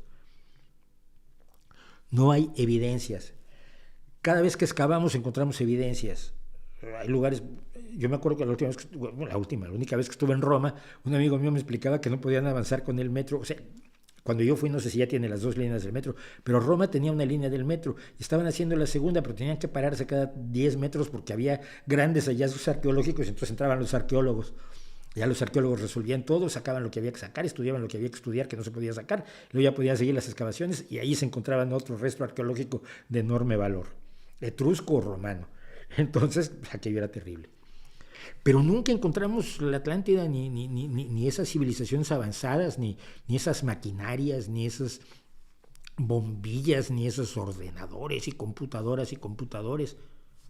No hay ningún indicio de ello. Cuando lo haya, hablamos. No digo que no pueda haber, digo que no habiéndolo, es como preguntarnos si no hubo una civilización de unicornios antes que nosotros. Oye, pues mientras no haya pruebas de ello, como que no le podemos dedicar demasiado tiempo. Trini Martínez, es cierto, como afirman algunas publicaciones, que puedes cambiar de género simplemente solicitándolo sin ningún informe especializado. Sí, en España se puede hacer. Te presentas, haces la solicitud, te citan 3 meses después para que confirmes tu decisión, y una vez que la confirmas, en 1 mes tienes tus papeles con tu nuevo género, sin más.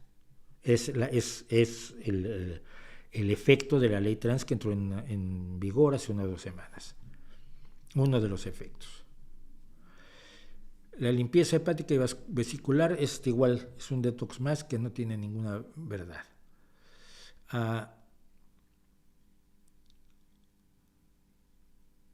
¿Cuál es tu opinión de Juan Rulfo? No me gustaba. ¿Que García Márquez robó la estructura de Pedro Páramo para 100 años de soledad? No creo. Es que robar la estructura, puedes inspirarte en, pero no robó la estructura. Son estructuras radicalmente diferentes. Pedro Páramo te lo lees una tarde. Yo, ahora que he estado hablando con mis viejos compañeros del bachillerato, porque hacen una comida el 27 de mayo, nos vamos a reunir todos 50 años después de que salimos del bachillerato. Y yo me acordaba que estábamos en el bachillerato cuando fue el boom de 100 años de soledad, y teníamos que andarnos pasando en fotocopia un árbol genealógico de los Buendía y de todas las personas alrededor de los Buendía, para no perdernos en una estructura enormemente compleja de una novela como 100 años de soledad, que ni siquiera es la que más me gusta de Gabriel García Márquez. Pues no, esto es como inventos posteriores de críticos que tienen poco que hacer y muchas ganas de publicar. Saludos desde Sonora, muchas gracias. Me gusta que les guste el vídeo de ayer porque realmente ha tenido tan poco impacto que pues, igual no debía hacerlo, ¿no? Pero en fin, yo qué sé, yo hago lo que quiero, afortunadamente. Viendo un vídeo suyo acerca de Alcohólicos Anónimos, ¿no le parece la alternativa como poder superior los principios éticos? No, porque los principios éticos no son un poder. O sea, un poder superior es algo que tiene más poder que tú. Y si algo tiene más poder que tú, pues es tu jefe, es tu patrón, es tu papá si eres menor de edad, o es Dios. Y originalmente no se hablaba así, pero bueno, hay un día que abordar todos los temas de los mecanismos de 12 pasos, porque todos son esencialmente religiosos, y ese es un problema para muchas personas que no encuentran apoyo psicológico, social, para abandonar ciertas adicciones, porque todo lo que se encuentran son organizaciones religiosas. Y allí en las sociedades en general han sido remisas en cuanto al apoyo a estas personas, creyendo que grupos como Alcohólicos Anónimos resuelven el problema y no lo resuelven. Su tasa de éxitos no es mayor que la de otras terapias, por cierto. No tengo miedo de hablar de Bukele, no tengo información suficiente, no tengo tiempo para sentarme y ver qué es lo que ha hecho Bukele, cuáles eran sus propuestas y qué es lo que está haciendo. No me da la vida para todo. No me da la vida para todo. Tampoco sé lo que está pasando en Guatemala, tampoco sé lo que está pasando en Costa Rica, tampoco sé lo que está pasando en Honduras. De Nicaragua estoy informado, más o menos, porque además tengo cercanía con personas relacionadas con Nicaragua y estoy tratando de conseguir una entrevista con Sergio Ramírez, ex vicepresidente de Nicaragua, en este canal. Tampoco sé lo que está ocurriendo en muchísimos otros países. No es que tenga miedo de Bukele, es que no me da la vida, de verdad, y discúlpenme.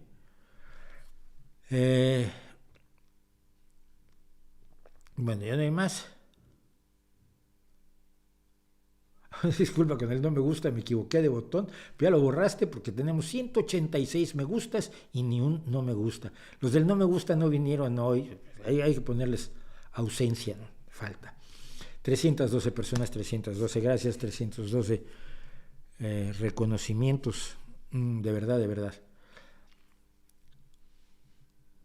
De los 110 fines del mundo, 100 han sido de los testigos de Jehová. No, eran 6 o 7. Tenía yo la lista. Es que mira, esa lista la hice yo en el 2012. Como se acababa en el 21 de diciembre de 2012, se acababa el mundo. Hicimos una reunión, una conferencia en la biblioteca de Barrieta en Bilbao. Estuvimos...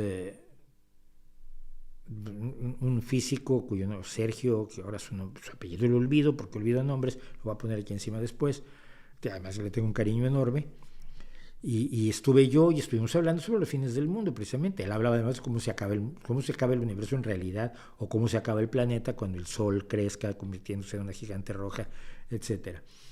Y yo hablaba de la historia de los fines del mundo y anotaba yo, entre otras, las muchas predicciones de los testigos de Jehová.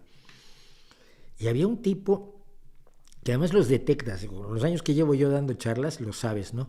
Tipo que levanta la mano y dice, lo mío más que una pregunta es un comentario. Y dices, ay, madre mía, ya tenemos un problema. Había uno que traía una ponencia de 50 y tantas páginas, que le dijimos, oye, no, mira, tú no estabas invitado aquí a hacer la ponencia, si tienes una pregunta la haces, y si no te sientas y eso te lo guardas y a tu familia se lo lees con calma.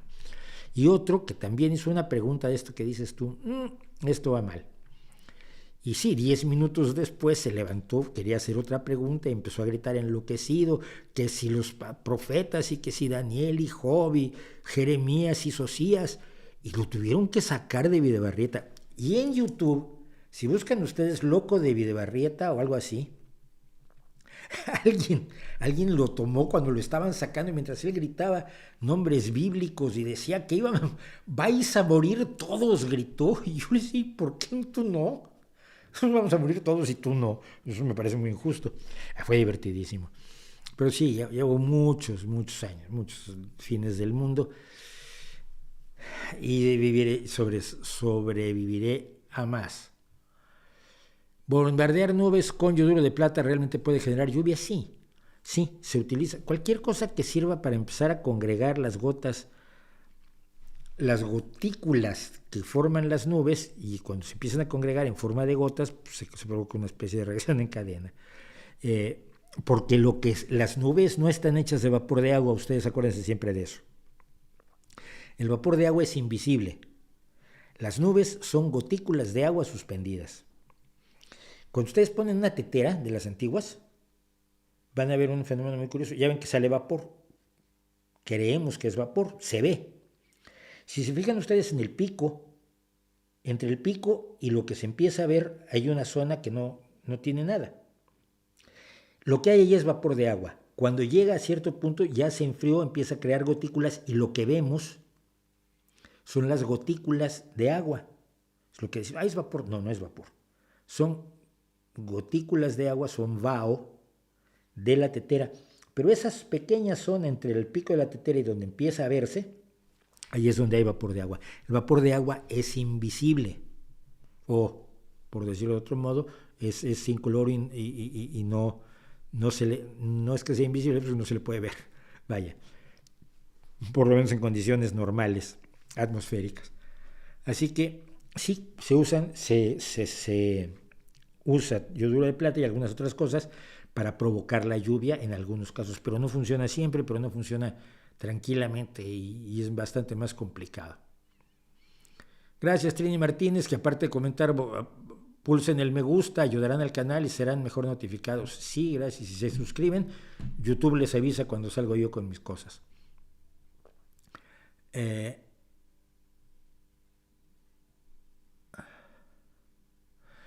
opina de la comedia de Laurel and Hardy? No, Laurel and Hardy, Hardy. A mí me parece de la mejor que se hizo jamás. A ver, Laurel, que es el que escribía la mayor parte de los sketches, era un genio de la comedia, pero un genio de la comedia de niveles enormes, espectaculares. Todos esos cómicos tenían una enorme capacidad de entender al ser humano del que se estaban riendo, del que se estaban burlando.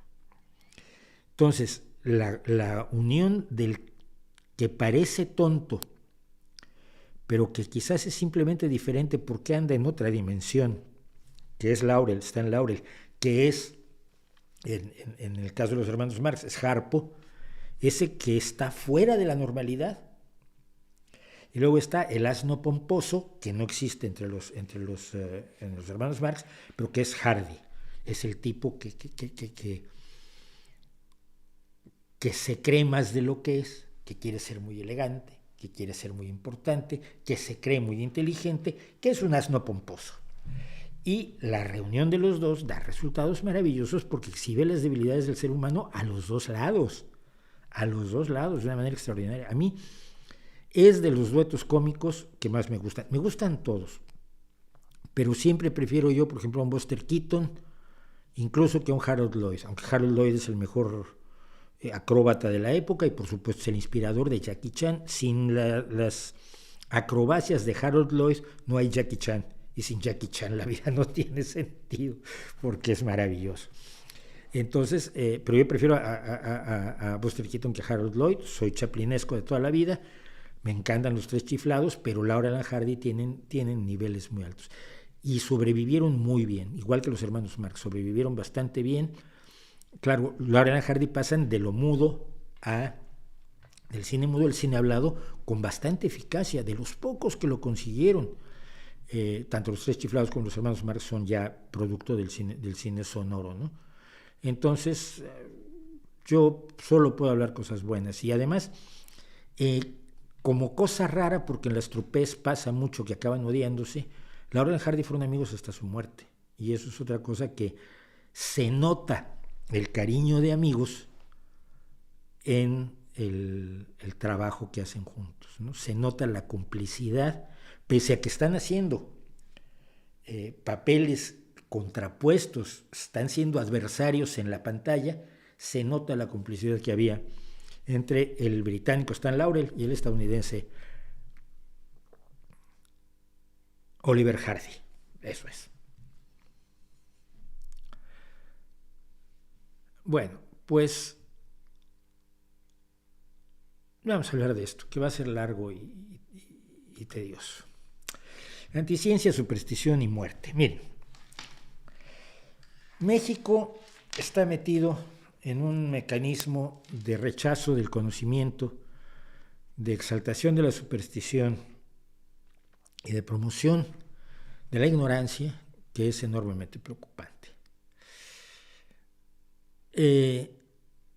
La ignorancia comienza hasta arriba, y voy a empezar con algo que en sí no es brujería, pero que revela mucho del problema que se está teniendo de disociación de la realidad. Y es esto que dijo, a ver, Estados Unidos ha, y en un momento dado, reclamado el trabajo conjunto de sus Fuerzas Armadas con México para acabar con los cárteles del narcotráfico, pero ya no sobre la cocaína o la heroína o el cannabis, sino el fentanilo.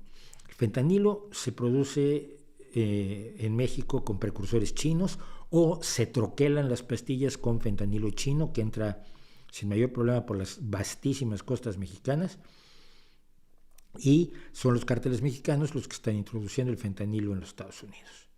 El fentanilo es un opioide que es enormemente útil, que yo conozco médicos que dicen que lo necesitan cuando anestesian. El fentanilo es el compañero indispensable de la anestesia, que es un analgésico brutal, pero tan brutal, y al ser un opioide afecta a los receptores opioides de nuestro sistema nervioso, que provoca adicciones aterradoras. Y Estados Unidos ha luchado contra la adicción de opioides intensamente, porque además fue promovida por una farmacéutica de una familia de la que ya hemos hablado aquí, Purdue Pharmaceuticals. Bueno, este es el antecedente, es decir, tenemos un medicamento útil que se utiliza como droga, que ha sustituido a otros medicamentos que son menos eficaces. Esto es lo que dice Andrés Manuel López Obrador al respecto. A médicos y científicos mexicanos que analicen la posibilidad de que podamos sustituir el fentanilo con fines médicos por otros analgésicos para dejar de usarlo. A ver si es posible. Porque antes se usaban otros analgésicos. A ver, voy a cortar aquí rápidamente. Sí, antes se usaban otros analgésicos. ¿Y por qué crees que no se usan? Porque es más eficaz el fentanilo.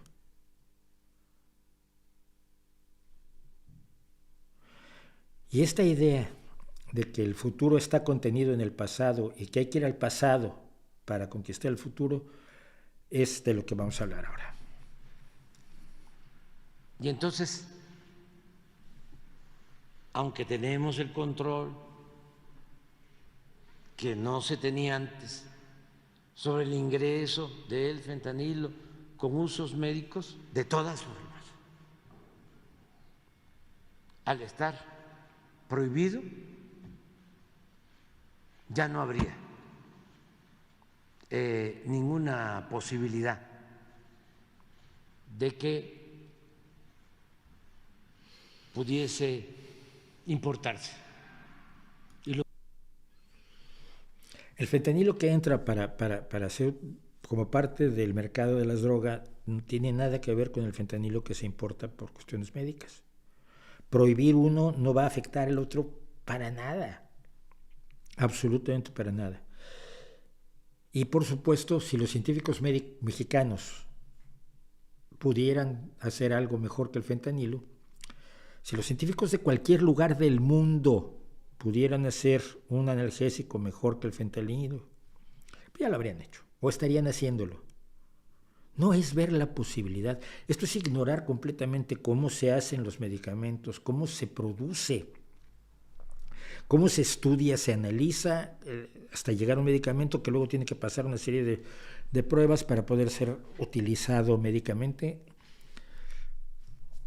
Esto es imaginarse que es muy fácil, tú ahí le buscas, ¿no? Y luego la idea de confundir el fentanilo de uso médico que se importa con todas las de la ley, con todos los reglamentos, pagando sus aduanas, y los toneladas de fentanilo y de precursores de fentanilo que entran ilegalmente a México para ser producidos y luego vendidos en los Estados Unidos. Lo sustituimos por otros analgésicos. A ver si esto es viable, con el compromiso de que todo lo que entre de manera ilegal y por contrabando va a seguir siendo combatido. Con una absoluta ineficacia, como ha sido combatido hasta ahora. Claro que hay un problema, mire, si usted hace un analgésico mejor, igual, más potente que el fentanilo, va a ser usado como droga también. Esas cosas en las que algunos no piensan. Mire usted, México tiene una tradición enorme de parte de lo que hemos hablado hoy. Ignorancia, falta de educación, desinformación, que les ha convenido a todos los gobernantes. Algunos porque desprecian al indígena, que quiere decir a la gente del pueblo, a la gente rural, al campesinado, que es en su mayoría indígena. Pobre, rural, campesino e indígena son prácticamente sinónimos, no en México, en toda América Latina.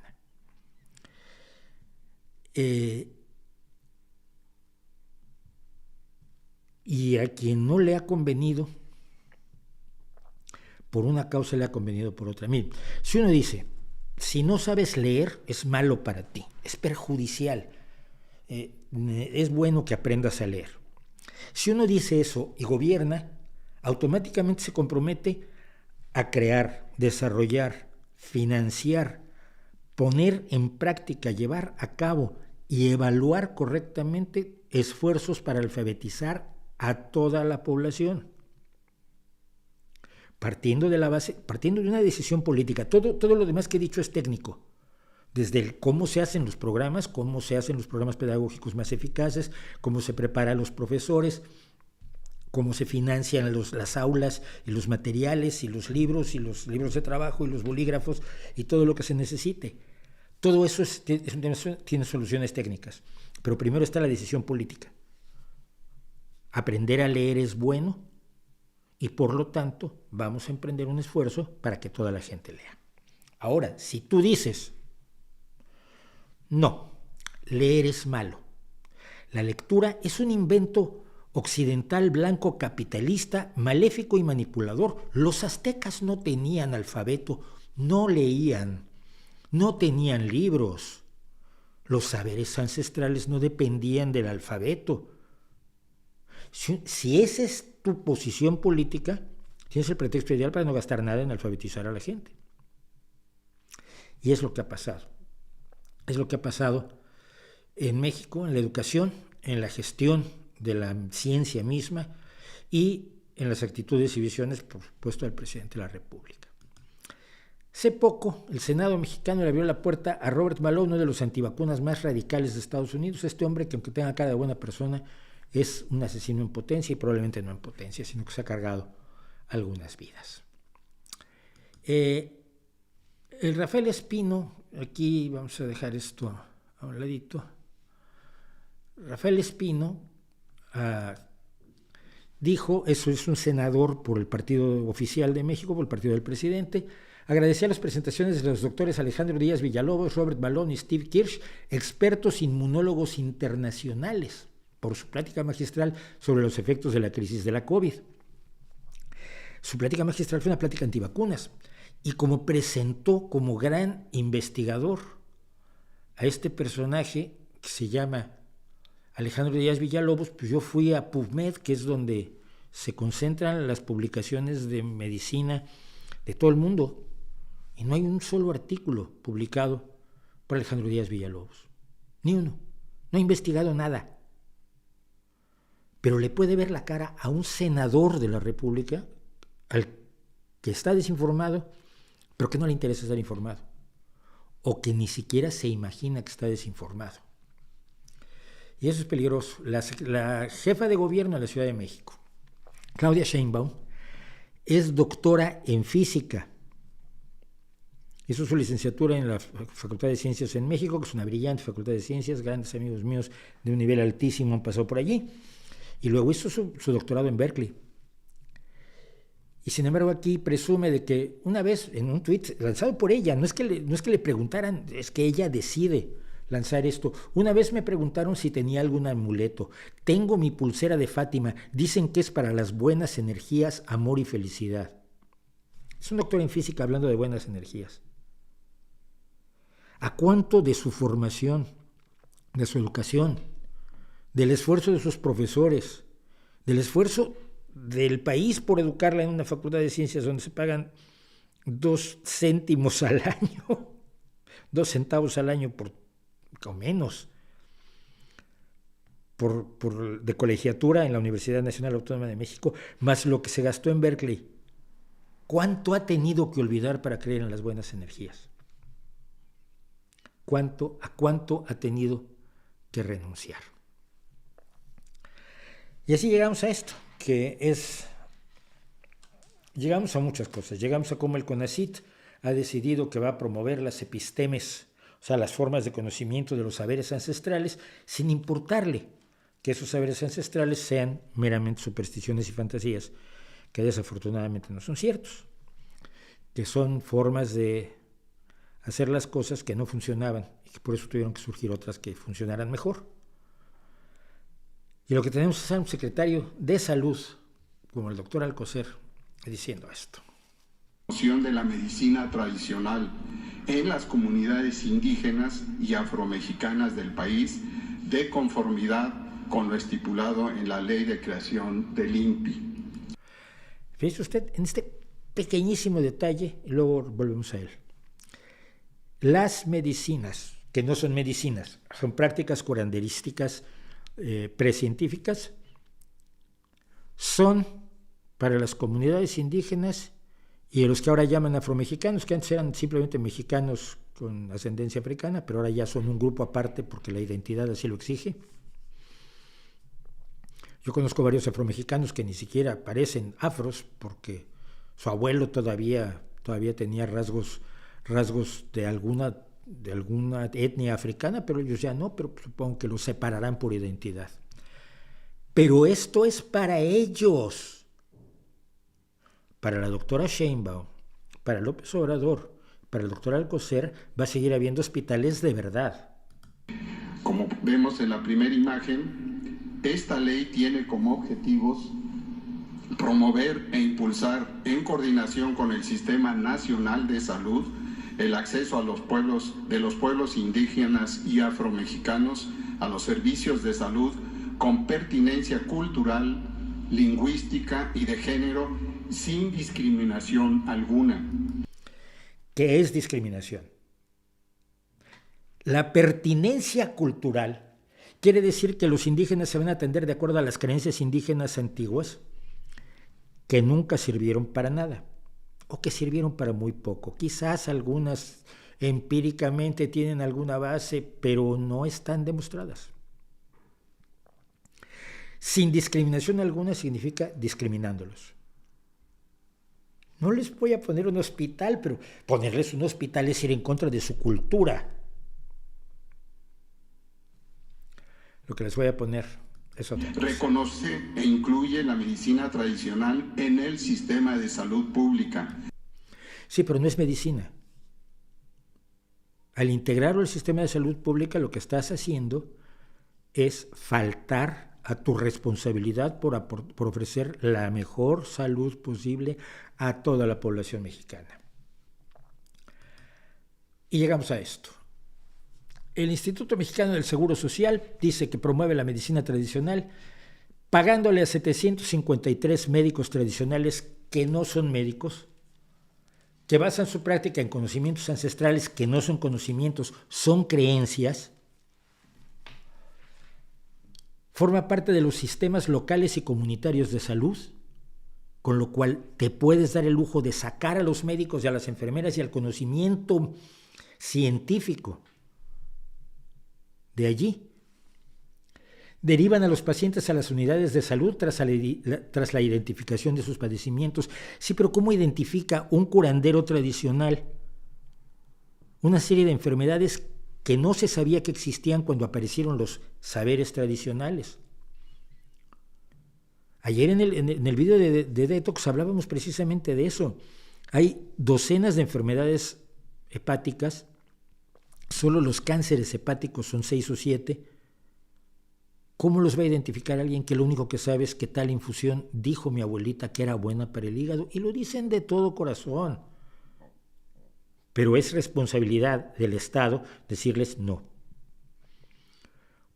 O mejor aún, vamos a estudiar esa infusión, vamos a estudiar esa hierba, vamos a gastar el dinero de nuestras investigaciones, vamos a asignar una parte del presupuesto a investigar cada una de las afirmaciones que tienen los saberes ancestrales, las creencias ancestrales para convertirlas en saberes, que es lo que se hace siempre. Y entonces estudias las plantas, identificas sus principios activos y si alguna tiene un principio activo que sea útil, quizás la puedas convertir en un medicamento y quizás puedas entonces validar lo que están diciendo. Pero antes no, antes es un engaño asqueroso. Especialidades: sobadores, hierberos, parteras, hueseros. Los hueseros creen que pueden cambiar de lugar los huesos, que es muy peligroso salvo cuando te zafas un hombro. Curanderos y ese vasto universo que forman otros.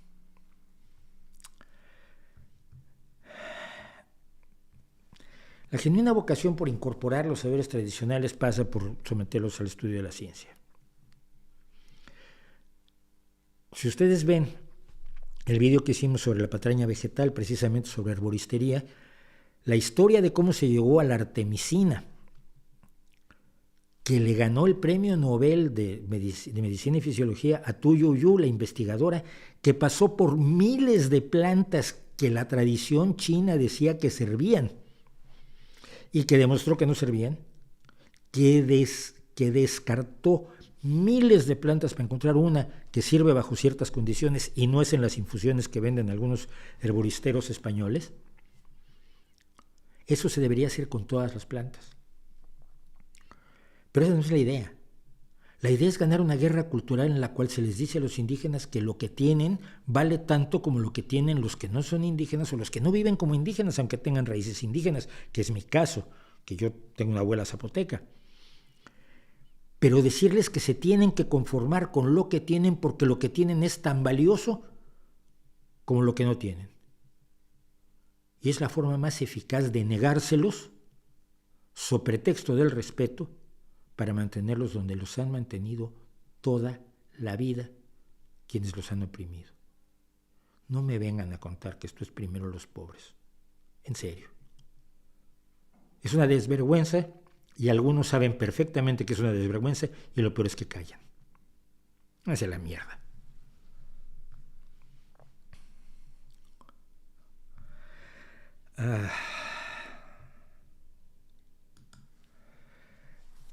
Perdón, pero a veces uno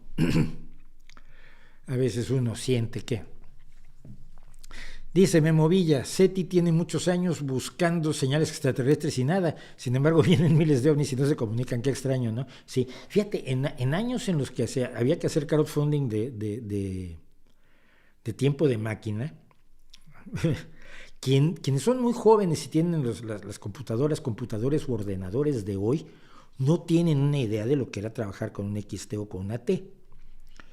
Y entonces el SETI pedía que le prestara ciclos de máquina. Es decir, el tiempo que no estabas usando tu máquina, estabas conectado por internet al SETI, y SETI usaba tu máquina para hacer cálculos.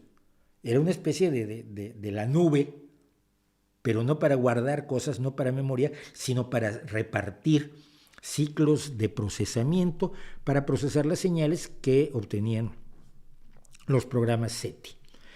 Y yo durante 3 o 4 años di todo el tiempo de máquina que yo no estaba usando, no me acuerdo ni siquiera si era por internet o bajabas un material, lo procesabas y luego lo devolvías. No me acuerdo ya, esto fue en el 94 por ahí.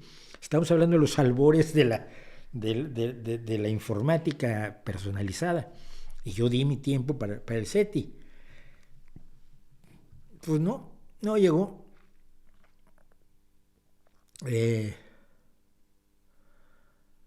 Juan López, ustedes suelen darnos buenas referencias sobre el blues y el hard rock, pero ¿le gusta el metal? No, a ver, me gusta el metal, sí, hay cosas de metal que me gustan, pero no soy metalero, soy más rockero y bluesero, soy más folky, pero no quiere decir, como le he dicho, hay cosas como Nightwish o Unleash the Archers, que son grupos que he estado escuchando últimamente, me gustan muchísimo.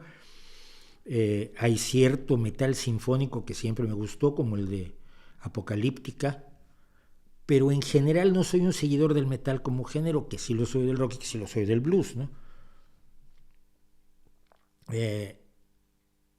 ¿Es correcto burlarme de las personas que creen en los fantasmas? Pues no. Sí, a veces no te aguantas, no, yo tampoco me aguanto a veces, pero no es correcto. Es correcto burlarse de los que venden la creencia en fantasmas, como Iker Jiménez, o como en México, pues no sé, supongo que Jaime Maussan o el de Cañitas. De esos hay que burlarse. De los que creen no, porque son sus víctimas, ¿no? De las víctimas nunca te burles. De las víctimas nunca te burles, a menos que se estén convirtiendo en promotores del embuste, claro. ¿Cuál es su opinión respecto a las películas del género slasher? Pues algunas son buenas, algunas son malas, algunas son memorables, algunas son absolutamente despreciables. Las mejores para mí fueron las primeras de Freddy Krueger, porque es un tipo de terror diferente. Es decir, ya ni me acuerdo por qué Michael, el de Halloween, mataba gente, ¿no? No me acuerdo que Jamie Lee Curtis era maravillosa en esa película, pero no me acuerdo por qué el asesino asesinaba. A Jason, el de Viernes 13, le hicieron alguna historia posterior con su madre, y eso, pero muy posterior. Al principio simplemente estaba ahí muerto, era un asesino que había muerto, él salía y seguía matando gente. Y además con el esquema clásico de separémonos. 7 adolescentes en una casa están matando a sus compañeros y le dicen separémonos, sí, para que nos puedan matar uno por uno, porque así funciona el género, vale. Pero Freddy era otra cosa. Freddy Krueger no era el asesino que estaba afuera, no era el monstruo que venía de fuera a romper la tranquilidad de lo que está bien. Freddy Krueger estaba dentro de la gente. Y los horrores de Freddy son horrores que saca del cerebro de sus propias víctimas, de la mente, de los recuerdos, de las memorias, de los miedos de sus víctimas. Entonces es un monstruo muy distinto a los monstruos del terror clásico. El terror clásico tienes la normalidad, entra un monstruo, rompe la normalidad, matas al monstruo, vuelve a la normalidad. El proceso de que llegue el monstruo y lo matas es el interesante. Y allí puede morir mucha gente y puede pasar muchas cosas. Es lo que pasa con Drácula, es lo que pasa con Frankenstein. Pero con Freddy Krueger tenemos un fenómeno totalmente diferente. El monstruo está adentro, el monstruo eres tú en cierta medida, ya no es un elemento externo. Esto lo prefigura Edgar Allan Poe. Si se lo imaginan, esto lo he reflexionado a lo largo de los años, pero también he escrito cuentos de vampiros y cuentos de terror. Para Edgar Allan Poe es el primero en el que el monstruo está dentro. El monstruo es uno mismo, no es un fenómeno externo. Entonces, el monstruo es el tipo que se obsesiona con el ojo del otro en el corazón del actor, ¿no? O el que tapia al otro en el barril de amontillado. No es un monstruo, es otro ser humano o es el propio ser humano el que tiene lo monstruoso dentro. Pero Freddy Krueger une las dos cosas y tienes un monstruo externo con una historia horrorosa, pero que desde el principio la tienes clara. Desde el principio sabemos que Freddy Krueger se quemó, que Freddy Krueger tenía una situación feroz desde pequeño y que su madre influye allí. No me acuerdo bien ya del backstory de Freddy, pero era claro desde el principio. Y entonces no lo podías matar porque estaba dentro de ti. Y esto lo hacía mucho más aterrador, tan aterrador como una pesadilla. Yo creo que ese fue la segunda de Freddy Krueger. Es maravillosa, es lo mejor del género slasher probablemente, y tiene algunas de las escenas más sangrientas de las películas de Freddy Krueger. Y incluso la última pesadilla de Wes Craven me pareció una película sensacional. Entonces, ahí tienes eso, y luego tienes películas absolutamente despreciables hechas para explotar el género sin ningún interés ni estético, ni psicológico, ni sociológico, ni de reflexión personal, ni de nada. Mata y punto, ¿no? De esas películas que, por cierto, no me acuerdo cómo se llama, pero un argentino que se llama Mariano y que destroza películas que nunca debieron hacerse. Búsquenlo en YouTube. Es brutal el tipo. Mira que yo no soy muy dado a esto, pero empecé a ver la forma en que destrozaba películas absurdas, películas que alguna vez vimos y que son lamentables, y con una gracia extraordinaria las destroza. En 20 minutos te deshace una película de hora y media, te ríes como loco, además ves los absurdos, esas películas en las que de pronto el héroe aparece en un lugar y luego aparece en otro y no sabes cómo se transportó ni por qué está allí. Eso el tipo lo comenta con gran gusto y ha destrozado varias películas de slashers. Entonces, pues eso es lo que puedo decir. Creo que hay cosas tan maravillosas como Freddy Krueger, creo que hay cosas tan permanentes como el Halloween, pero ese fue gracias a Jamie Lee Curtis, yo insisto. Pero hay buenas y hay malas películas. El género en sí no es ni bueno ni malo, ¿no? Depende cómo lo abordes y quién lo aborde y para qué lo aborde. ¿Qué harías si hicieran un chiste sobre tus hijos? Pues si fuera bueno me reiría. Si fuera malo no haría caso. ¿Le gustaba George Carlin? Pues enormemente. Por supuesto, era yo fan absoluto de George Carlin. Gracias por tantos programas, hombre, pues no, de nada. Gracias a ustedes por hacernos caso, por estar aquí. Luisiana, la Luisiana. Bueno. Me recomienda 2 pintores para su sección de la Galería Nocturna, Ilya Repin y Mariano Fortuny. Los voy a buscar los principales. De hecho, lo voy a copiar y me lo voy a llevar. Pero en lo que estoy es en Gustave Doré, que a ver si la semana próxima tengo tiempo de preparar lo de Gustave Doré, que me parece importante. La onironáutica y los sueños lúcidos tienen sustento científico, algún concepto. No sé de la onironáutica, los sueños lúcidos sí tienen un concepto. Hay gente que controla sus sueños y me da una envidia enorme. Yo tengo pocas pesadillas, entonces tampoco me dan tanta, pero sí me divertiría tener cierto control en mis sueños.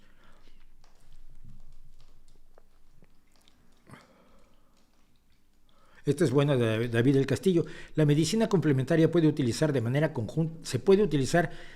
conjunta con la científica, pero igual que puede usarse el vudú y con los mismos resultados. Muy bien dicho. Fantásticamente bien dicho.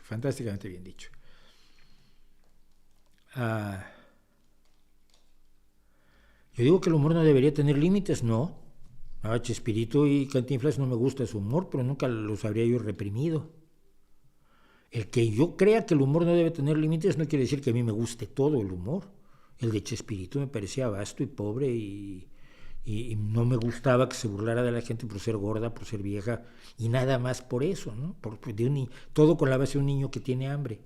Yo nunca he encontrado cómicos a los niños que tienen hambre. Chespirito sí, su público sí, disfrútenlo. No estoy tratando de censurarlo. Simplemente estoy diciendo, oye, el que yo defienda todo tipo de humor no quiere decir que me guste todo tipo de humor. No más faltaba. mis 5 cuentistas favoritos en español, Edmundo Valadez, así, ¡pam!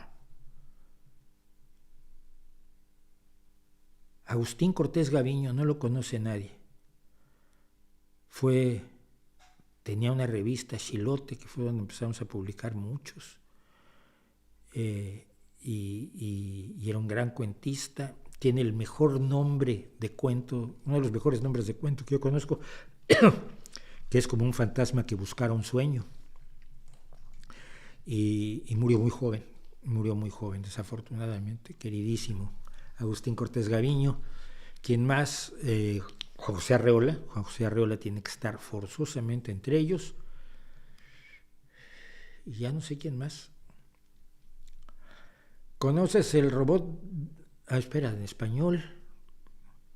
Estaría con sus leyendas Becker.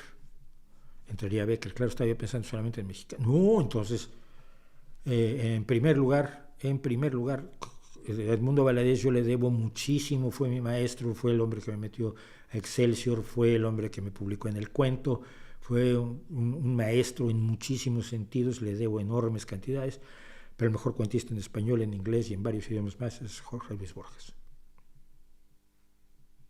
sin duda alguna. Pero no es que estaba yo pensando solo en mexicanos, entonces quedaríamos Borges, Edmundo Valadez, Agustín Cortés Gaviño, Gustavo Adolfo Bécquer y Juan José Arreola. Ahora sí. Y dejé fuera muchos, entre ellos varios amigos míos que me van a insultar por no meterlos, escritores de cuentos de ciencia ficción. ¿Qué similitudes y diferencias éticas hay entre la suscripción de placebos por parte de médicos y las bolitas homeopáticas recetadas por charlatanes? Creo que ninguna. Creo que el placebo sigue siendo un engaño y los médicos enfrentan problemas éticos muy graves al utilizar un placebo. Yo creo que no está resuelto eso y creo que están más o menos al mismo nivel. Se discute mucho, se debate mucho todavía si es ético que un médico le recete un placebo a una persona. Bueno, vamos a hacer otro corte rapidísimo, brevísimo, cortísimo. No huyan, somos 311 personas. No tardo en regresar y vamos a hacer un par de cosas que tengo pendientes desde la semana pasada.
Estamos de regreso, pasan cosas, me llama gente. Bueno, mi vida es muy complicada, como ya se los he dicho, pero eso no debería interesarles ni importarles a ustedes. Lo que debería interesarles son las historias que cuento, que evidentemente no son solo mías, que es información que obtengo de distintos lugares, de distintos métodos, y que comparto.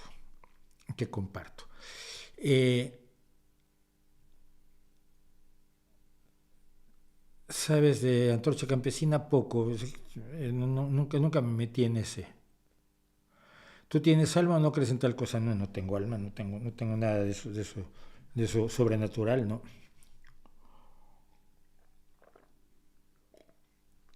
Pero me haces hablar sobre el espíritu.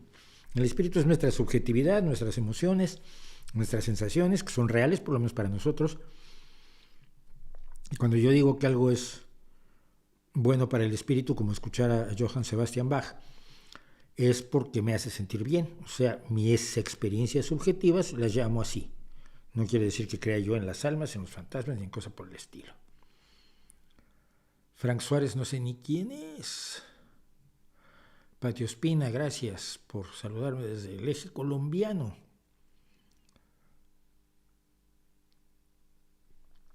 ¿Conociste al medium? No conozco mediums. Antonio Gasparetto, a los que pintaban a través de su cuerpo. Bueno, pues un falsificador o con una historia original, ¿no?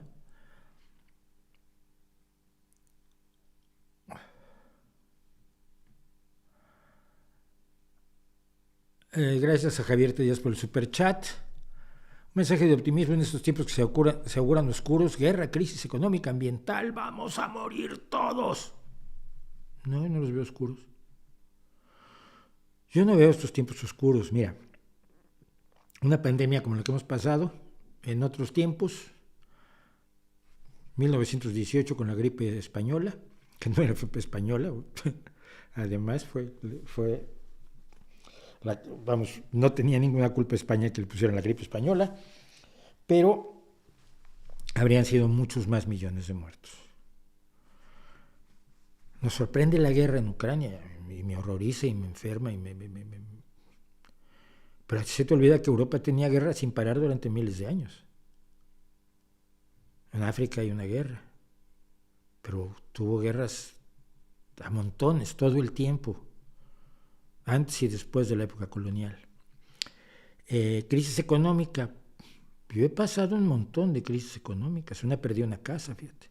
Bueno, no perdí, tuve que vender la casa porque no podía pagar la hipoteca que me armó el señor Zedillo, el hombrecillo Zedillo. He visto en esa crisis económica mexicana en concreto, yo vi organizaciones ciudadanas en las que trabajaban psicólogos para evitar que la gente se suicidara, porque lo había perdido todo.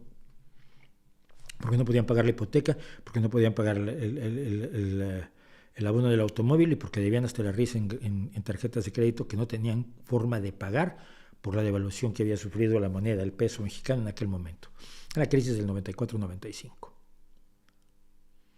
No es ni cerca, ni siquiera la crisis de 2010, que fue tremenda, que aquí en España se resintió por otros motivos, tiene nada que ver con aquello.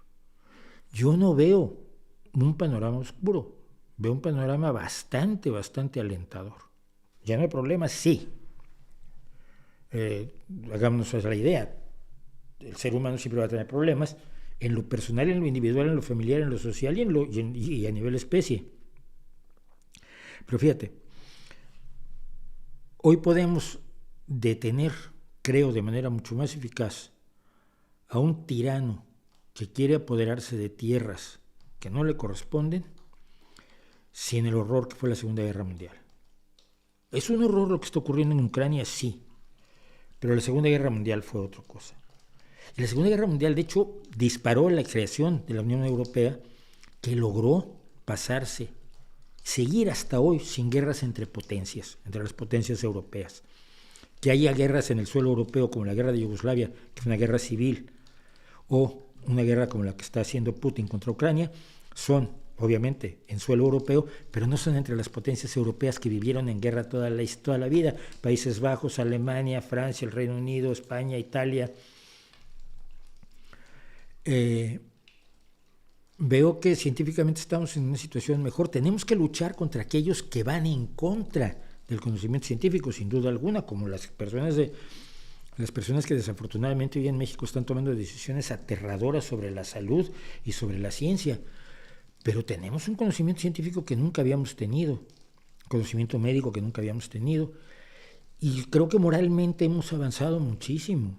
Es muy difícil justificar la esclavitud hoy, por ejemplo, la discriminación racial, la discriminación por sexo.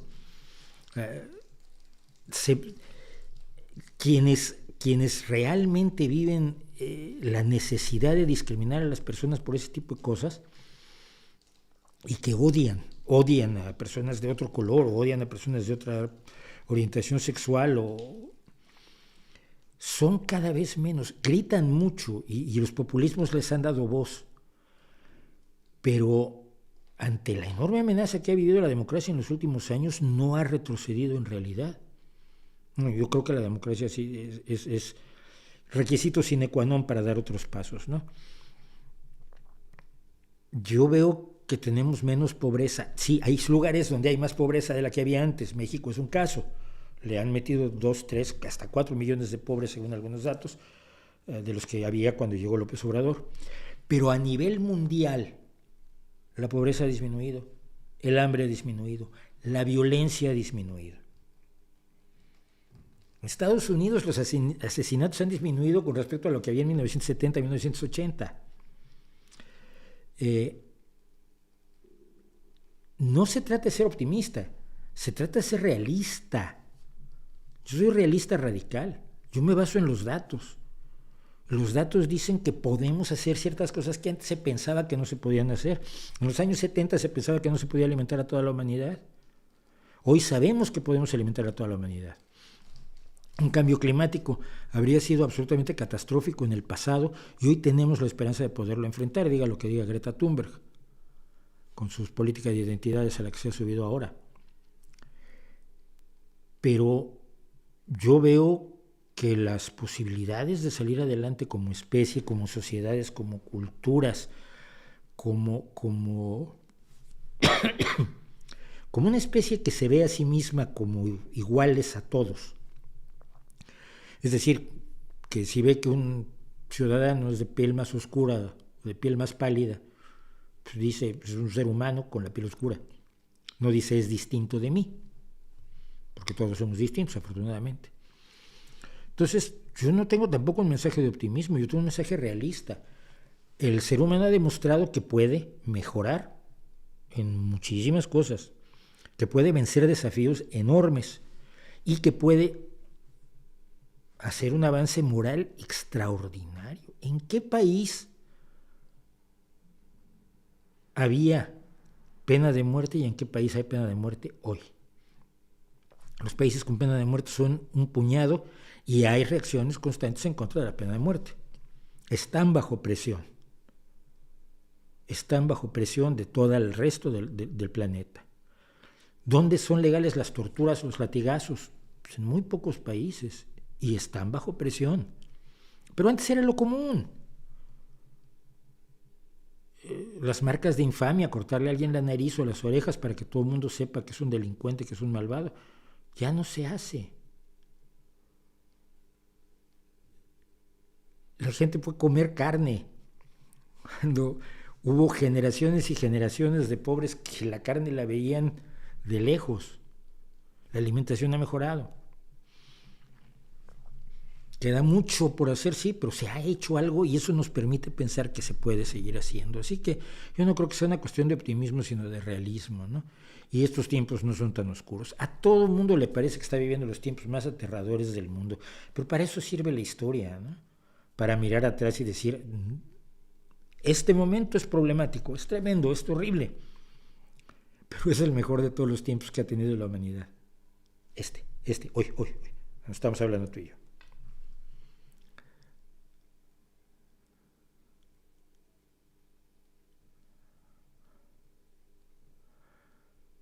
¿No crees que ya la democracia es tan solo una caricatura? No. El poder económico es el que manda y el poder económico cae también. El poder económico cae. Esa omnipotencia que le atribuyen algunos al poder económico a mí me deja helado. ¿Cuál era la marca de teléfonos dominante cuando empezó la telefonía móvil, la telefonía celular? Nokia. ¿Dónde está hoy?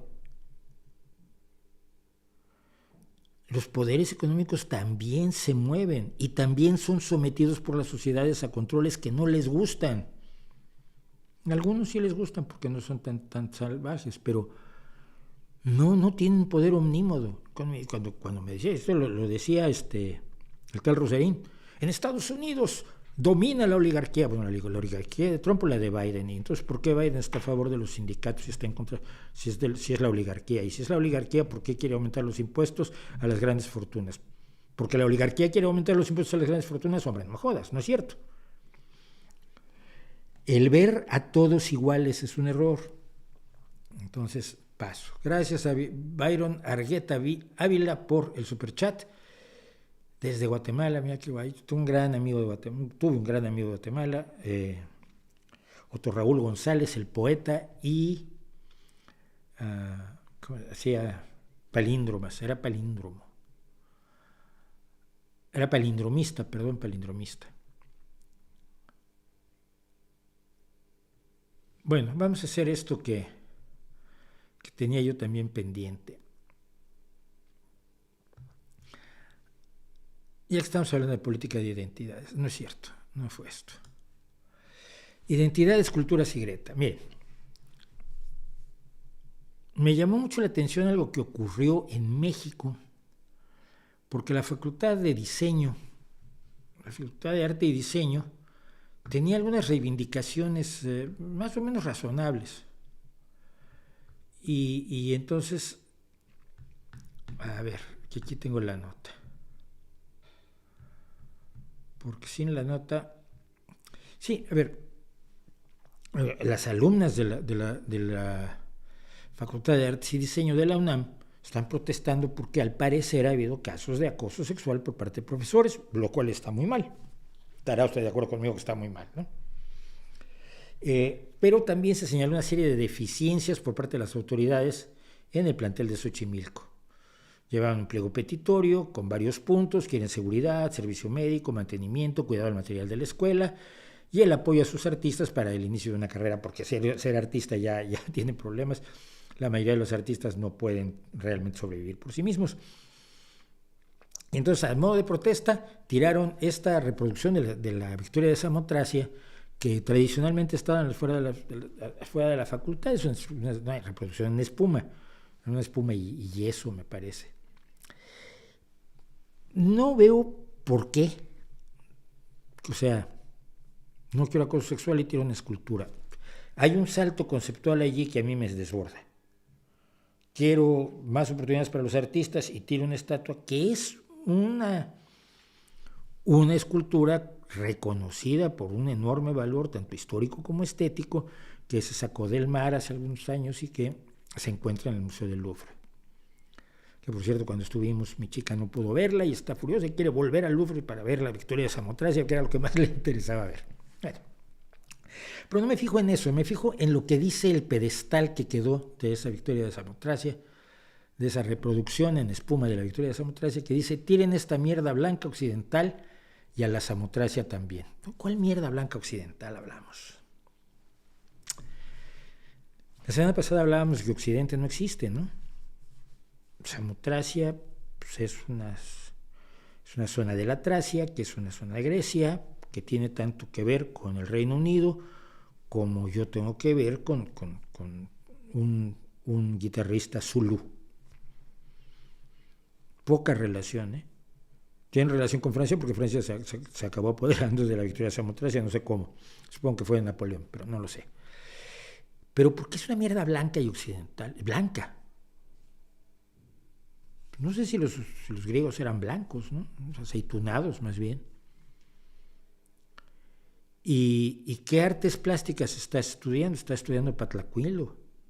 Los tlacuilos, para quien no lo sepa, eran los escribanos, los pintores, los dueños de la tinta roja y negra, que hacían los códices entre el mundo azteca. Tlacuilo era el pintor más que escritor, porque no tenían su lenguaje era ideográfico, ¿no? ¿Qué tiene que ver que sea blanco y occidental? Pues no lo sé, pero Greta Thunberg cayó exactamente en lo mismo. El periódico The Guardian y varios periódicos más está ella promoviendo su libro en este momento, está desesperada tratando de vender muchos ejemplares de su libro, por eso está tan activa. Dice que no son las, por mucho que odie admitirlo, Beyoncé se equivocaba, no son las chicas las que mandan en el mundo. Mandan en él políticos, corporaciones e intereses financieros, principalmente representados por hombres cis, heterosexuales de edad media, blancos y privilegiados. Y resulta que la mayoría de ellos no están muy mal preparados para el trabajo de salvar el mundo.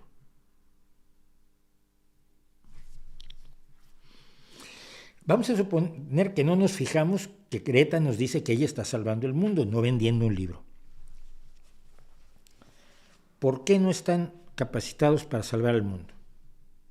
Bueno, porque son hombres, porque son blancos, porque son cis, porque son heterosexuales y porque son privilegiados, que privilegiados son una palabra que, como ya hicimos en el vídeo que hicimos sobre privilegios y derechos, es una palabra que se lanza con mucha alegría. No, se supone que son privilegiados, por los que llevan las corporaciones, llevan los países, la mayoría de ellos pues sí, tienen privilegios que no tiene uno, que no son derechos, sino son realmente privilegios. Pero ¿qué tiene que ver el color, la edad, la orientación sexual con la capacidad o no de salvar al mundo? Esto es lo que se llama el esencialismo. Es la base del racismo, y es la base del sexismo. Las mujeres, por el hecho de ser mujeres, son más frágiles espiritualmente que los hombres y por tanto no pueden asumir ciertas responsabilidades que son inherentes al hombre, como por ejemplo la conducción de empresas. Entonces decía, el esencialismo indicaba que la esencia de la mujer era tal que, por ejemplo, no podía tener no podía participar en deportes violentos porque se nos desarmaban. Los negros son vagos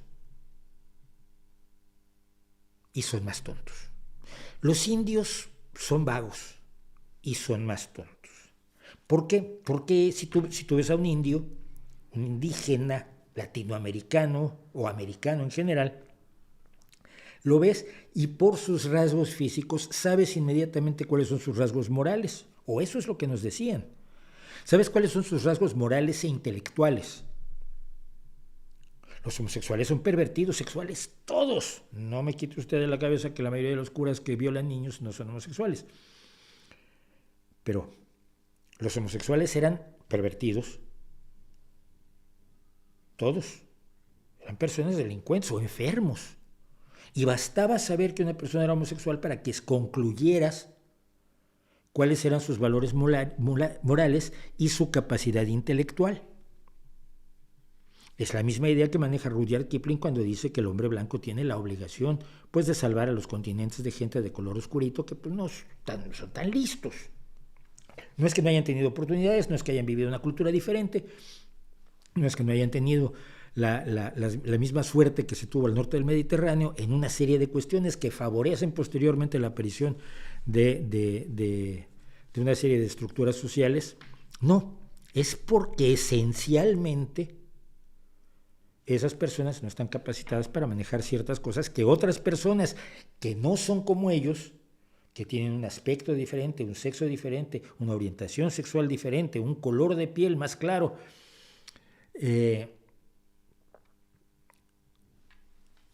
sí están capacitados para abordar. Esa visión esencialista la rechazamos, nos parece repugnante, nos parece racista, nos parece sexista. ¿Cómo puedes tú decir cómo es moral e intelectualmente una persona por el color de su piel o por con quién se acuesta? Pero ¿quién crees que eres? Si lo era por lo que la gente se sorprendía de que hubiera tantos brillantísimos artistas homosexuales, ¿no? Pues mira tú, es que no eran ni moral ni intelectualmente como tú te los pintabas en tu creencia esencialista. Pero hoy la política de identidad es hacer heroína a Greta Thunberg, que maneja un concepto esencialista así. Si fueran mujeres, entonces estarían mejor capacitados para salvar el mundo. O por lo menos si fueran morenos, o bisexuales, o homosexuales, lo que fuere, pero que no fueran heterosexuales.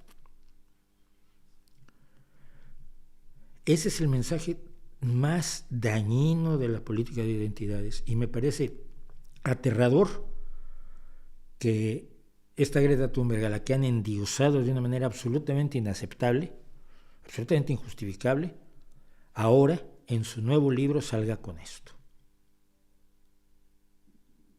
Porque ya no se trata de salvar al mundo del cambio climático, se trata de salvar al mundo de los hombres, de las personas blancas, de las personas heterosexuales, de las personas cis y de las personas privilegiadas. Yo siempre creí que la idea era salvar al mundo de los malos. De verdad, no poco en ello. Vamos a terminar rapidísimamente porque si no, ya no me va a dar chance de leer. Gracias, Jorge Antonio García Montenegro, por su superchat. Rutzarín es psicoanalista, hombre, haberlo dicho antes. Es una pseudociencia. ¿Qué me parece? El pensamiento de García Trevijano no me parece pensamiento, me parecen ocurrencias. Afirma que no hay una verdadera democracia en España. ¿Y cómo es la democracia verdadera? Cuéntame. No, es que de verdad, ese tipo de cosas se dicen fácil porque te las aplauden sin pensar. Aquí no hay una verdadera democracia. Sí, tiene razón. Sí, porque la democracia me favorecería más a mí, o favorecería más a mis ideas, o favorecería más a mis negocios, o favorecería más a mi grupo político. ¿Y cómo es la verdadera democracia? ¿No se acuerdan ustedes que el 15M en España comenzó exigiendo democracia real ya? Y desde 2011 todavía no nos explican cómo era la democracia real y en qué se diferenciaba de esta, porque todos los que salieron a pedir democracia real ya hicieron un partido en el que ahora todos están colocados y cobrando de la democracia que sí existe. Y me refiero a todos los podemeros. Democracia real ya suena muy bien, no significa nada. Pues nada, vamos a esto, porque esto tenemos que hacerlo, porque hoy no solo tenemos tele rusa, tenemos tu tele rusa y 2 teles más.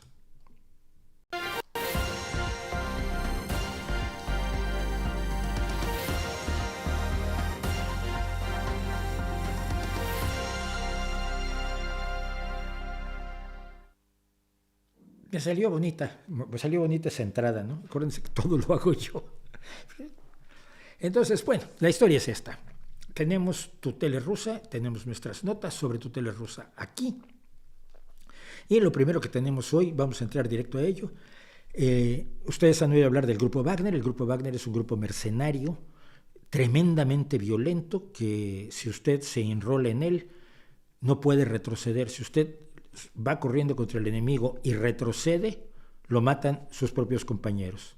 Si usted deserta, lo matan, y además la muerte es bastante peculiar porque tienen un yunque. Yo vi un video de esto y es aterrador. Tienen un yunque, te atan con su cinta adhesiva a la cabeza al yunque, y uno de tus compañeros te da con un mazo y te destroza la cabeza como un melón. Eso es el Grupo Wagner del señor Prigozhin. El señor Prigozhin era originalmente el chef de Putin y luego creó esto y es uno de los hombres más poderosos de Rusia. Y aquí lo tenemos para comenzar tu tele rusa de hoy, haciendo un anuncio comercial, claro, en el programa de Vladimir Solovyov, el máximo propagandista de Vladimir Putin. Es el logo del Grupo Wagner. Amigos, este es un comercial en Solovyov Live. Enrólense para unirse a una compañía militar privada, Wagner.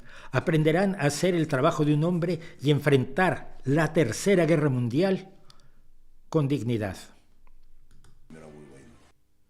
Y Vladimir Solovyov, para los que están escuchando el podcast, sonríe y levanta una ceja muy satisfecho porque efectivamente lo que dice Prigozhin, este hombre que ha estado lanzando gente a la picadora de carne de una manera brutal, sin preparación, sin armas, sin armaduras, sin cascos, para ser muertos por los ucranianos. Y yo hablaba de un ucraniano que vi yo la entrevista que decía es que es horrible, porque tú estás disparándolos para que retrocedan, pero ellos no pueden, no existe el concepto de retirada. Esto ya se hacía, la Unión Soviética lo hizo en la Segunda Guerra Mundial, los soldados que se retiraban los fusilaban. Pero lo ha llevado al extremo Prigozhin y su grupo Wagner. Pero bueno, aparte de esto que es aterrador, tenemos esta hermosa promo militar, he elegido 2 trozos, fíjense ustedes bien, porque las personas del podcast solo van a oír y luego les explico qué es lo raro. A la Rus nativa, a la gran Rus, no vendrá el enemigo. Levántate, querida madre Rus.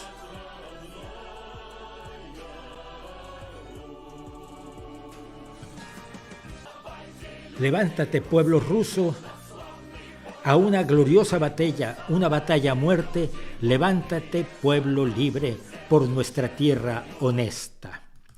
Y mientras pasa todo esto, pasan una serie de escenas, lo cuento para los del podcast, donde está, por ejemplo, Vladimir Putin, y está Yuri Gagarin, y están muchos soldados haciendo muchos disparos, y están Stalin y Lenin. Joseph Yugasvili Stalin y Vladimir Ilich Ulyanov Lenin, recuperados del panteón de héroes rusos para mandar a los rusos de hoy a la guerra. No lo entiendo. Pero bueno, vamos a otra cosa. Como ustedes saben, el Tribunal Penal Internacional de La Haya decidió pedir el arresto de 2 personas en Rusia por el secuestro de niños, del que hablamos ampliamente ya aquí, secuestro de niños ucranianos que fueron arrancados muchas veces de los brazos de sus padres para llevárselos a Rusia, a rusificarlos, hacer que olvidaran que eran ucranianos, a que aprendieran ruso y a que aprendieran a amar al padrecito Putin. Y entre estas 2 personas fueron la responsable de bienestar infantil en Rusia, que es María Lvova-Belova, que es la que ha estado encargada de llevarse a los niños y repartirlos entre familias y escuelas rusas para rusificarlos, y Vladimir Putin. La Haya ha pedido el arresto de Vladimir Putin como criminal de guerra. Yo esperaba que la televisión rusa mencionara mucho esto, no lo menciona. No lo mencionó. Menciona lo de María Lvova, pero no menciona que la Haya ha acusado formalmente a Vladimir Putin. Y esto sí me asombró. Entonces, Margarita Simonian, la de Russia Today, la directora de Russia Today, dice respecto a esta risible situación con la Haya, no quiero entrar en muchos detalles porque realmente es divertido, hicieron acusaciones contra María Lvova-Belova porque sacó a niños de un orfanato, o sea, que nadie los quería excepto nosotros. No, esos niños los querían sus padres. Hoy precisamente veía yo fotografías de niños que han sido devueltos por la presión internacional a sus padres. No estaban en orfanatos. Son niños que fueron sacados a veces de las escuelas, a veces de los lugares donde sus padres habían dejado a muchos niños para ellos ir a luchar en contra de la invasión. Pero de lo de Putin no dijeron una palabra. Lo sugiere el conocido Vladimir Solovyov aquí, sin mencionar que se ha perseguido, o sea, que se ha acusado formalmente a Putin. Cuando todo esto llegue al final, primero Margarita Simonian diciéndonos por qué el aislacionismo ruso es fundamental. Cuando todo esto llegue a su fin y llegará, como todo. Estamos planeando nuevamente construir un mundo común con estos hipócritas jesuitas, con su malevolencia. ¿Cómo podemos estar en un mundo común con ellos? Hace 3 o 4 semanas los malos eran satanistas, ahora son jesuitas. Háganme usted el favor. Pero no quieren un mundo compartido con el resto del mundo. Quieren el aislacionismo. Ahora se propone Margarita Simonian, el aislacionismo. Recordemos que acaba de ser condecorada por Vladimir Putin hace pocas semanas. Y dice Solovyov, creo que estamos respondiendo de una manera demasiado educada. No solo pondría a los miserables de la Corte Penal Internacional en una lista de los más buscados por un tribunal penal. Llegaría a un acuerdo con los camaradas del BRICS para una persecución conjunta de todos los miserables del Tribunal Penal Internacional, incluido el miserable fiscal.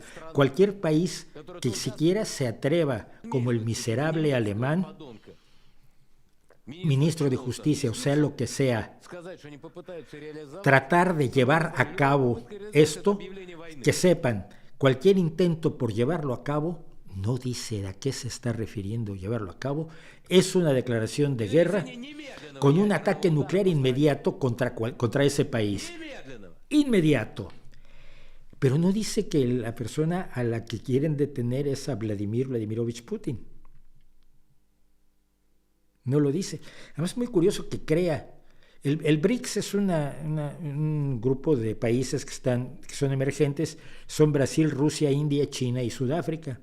Yo no sé de dónde saca él que Brasil, India y Sudáfrica, que reconocen al Tribunal Penal Internacional, van a arrestar a los magistrados del Tribunal Penal Internacional. Me parece espectacular. Pero bueno, es la tele rusa, pero también me quedé pensando que necesitamos conocer otras teles y entonces les traigo esto.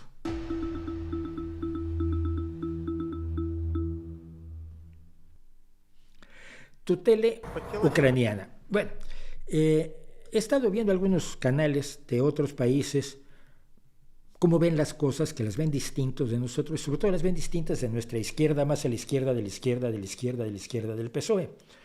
Por ejemplo, respecto a la Unión Europea, ustedes saben que Podemos siempre ha sido enemigo de la Unión Europea, ha sido euroescéptico, nació pidiendo que España saliera del euro, y sus europarlamentarios, porque eso sí mandan europarlamentarios a cobrar, han votado siempre a favor de Rusia o absteniéndose en las condenas contra Rusia.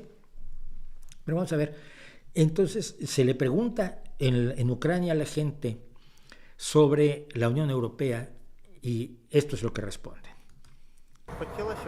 ¿Quieres que Ucrania se convierta en miembro de la Unión Europea? Sí, sí quiero. ¿Qué pros y contras ves en ello? Bueno, pros, seremos más fuertes y probablemente el país agresor no se comportará tan mal con el nuestro. Sí, sí quiero. Sí, sí, por supuesto que sí, probablemente sí. ¿Qué pros y contras ves? Bueno, se abrirán más oportunidades para Ucrania. ¿Sabes? Es necesario para nosotros, porque ¿te acuerdas del 2014, cuando Yanukovych dijo que íbamos a aliarnos con Rusia? ¿Por qué empezó todo entonces? Porque la gente quería estar en la Unión Europea. Lo más probable es que sí quiera. Este otro dice, es una pregunta a discusión, yo diría tanto sí como no, porque creo que nuestro país se puede convertir en un jugador fuerte a nivel mundial sin ayuda. ¿Sabes? Honradamente quiero que vivamos como la gente vive en la Unión Europea, limpios, ordenados, ricos. Aquí evidentemente hay que decir que no hay que esperar demasiado de la Unión Europea, que es un proyecto en construcción. Y otra chica dice, creo que sí, nos hemos movido hacia eso durante mucho tiempo. El Euromaidán empezó debido a eso, así que pienso que sí. Otro que dice que sí y otro que dice necesariamente sí. ¿Qué pros y contras ves? el apoyo de la alianza y la posibilidad de recibir más ayuda de otros países. ¿Quieres que Ucrania se vuelva parte de la Unión Europea? Ciertamente, dice este hombre. ¿Qué pros y contras ves para Ucrania? Primero que nada, la Unión Europea es la seguridad. La Unión Europea es el progreso. Muchos estarán en desacuerdo, pero no pueden despreciar lo que ven los ucranianos, que fue por lo que fue el Euromaidán, que fue por lo que comenzó la guerra en 2014 con la toma de Crimea y la invasión y el financiamiento de grupos separatistas por parte de Putin. Pero bueno, Ucrania está en guerra con Rusia, pero Moldavia pasó por una guerra con Rusia donde se le independizó también una zona de gente que como hablaba ruso tenía que ser independiente, con todo este concepto étnico que recuerda mucho al de Hitler, y perdió Transnistria, precisamente. ¿Transnistria? Sí, creo que sí. Y entonces pues vi algo de la televisión moldava con el mismo tema.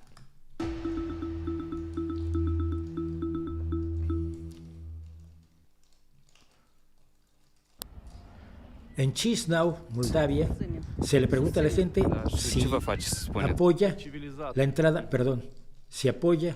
la entrada, de Moldavia en la Unión Europea. Sí, la apoyamos. ¿Y qué te hace decir eso? Para vivir libres, para vivir en Europa, tener los derechos europeos, no como en Rusia donde se violan los derechos humanos. Lo apoyo con toda mi fuerza. Sí, por supuesto lo apoyo. Porque la Unión Europea es un asociado muy importante de Moldavia y se ha aprobado en los proyectos de infraestructura y en los proyectos de reforma institucional. Y otro que dice no. Otro que dice sí, lo apoyo. ¿Crees que habrá beneficios si nos unimos a la Unión Europea? Pues por supuesto que habrá muchos beneficios. El beneficio más importante es que seremos parte de un mundo civilizado. Un mundo más abierto en términos de libre expresión. Tú sabes, esa libre expresión que rechazan algunos que utilizan la libre expresión para rechazarla aquí mismo en Europa y en muchísimos otros países donde se tiene esa libertad que otros no tienen. Sí, lo apoyo. ¿Debe ser Moldavia parte de la OTAN? Sí, sería favorable. Sí, en principio sería, no en principio, lo apoyamos. Y explica un señor. El asunto es que no nos protege nadie. Y otro dice, en la situación actual, todo lo que se relaciona con Rusia y la guerra en Ucrania, Moldavia tiene que estar bajo la protección de la OTAN. La OTAN nos ayudará a defendernos a nosotros mismos porque no tenemos nada. No tenemos tanques, no tenemos armas. Favorable por la seguridad de nuestro país, sí, pero contra Rusia no lo creo porque siguen buscando motivos para atacarnos. Eso dice la gente de Moldavia en la calle. Y estoy poniendo esto de gente en la calle como puse parte de lo que hace pues Daniil Orain en sus entrevistas callejeras por toda Rusia, que siguen haciéndose. Daniil está fuera de Rusia, yo me imagino por qué. No creo que si regresa a Rusia le vaya muy bien. Y con todo esto puedo adelantarles que probablemente para la próxima semana o la otra tengamos aquí una conversación muy importante con un personaje de una relevancia enorme que ha estado atestiguando la realidad en el frente de batalla, en el Donbass. La última vez que hablé con él fue hace un mes. Me dijo, cuando regrese a Kiev hablamos. Hace un par de días me dijo, ya regresé. Aquí por lo menos estuvo el último mes y bastante más tiempo, me parece, en el Donbass, en la frente de batalla. Vamos a hablar con él.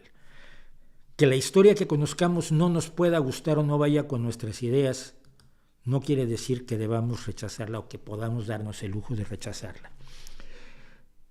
Cuando se nos ha contado una historia, hay que oír otras historias, porque probablemente la que nos han contado pues no es la más real.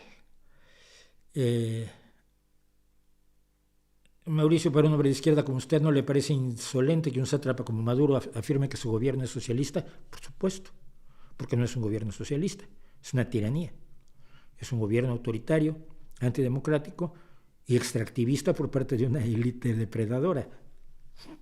Eso tiene de socialismo lo que yo tengo de campeón de la NBA y MVP de la temporada.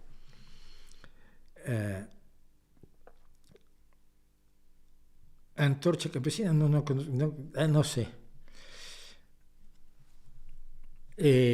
¿Has visto que Pablo Iglesias sostiene tesis trumpistas como que hay una conspiración en su contra por parte de los medios o el Poder Judicial? Sí, bueno, porque es la narrativa que sustenta el hecho de que vaya a tener su propio canal privado de televisión en la hora.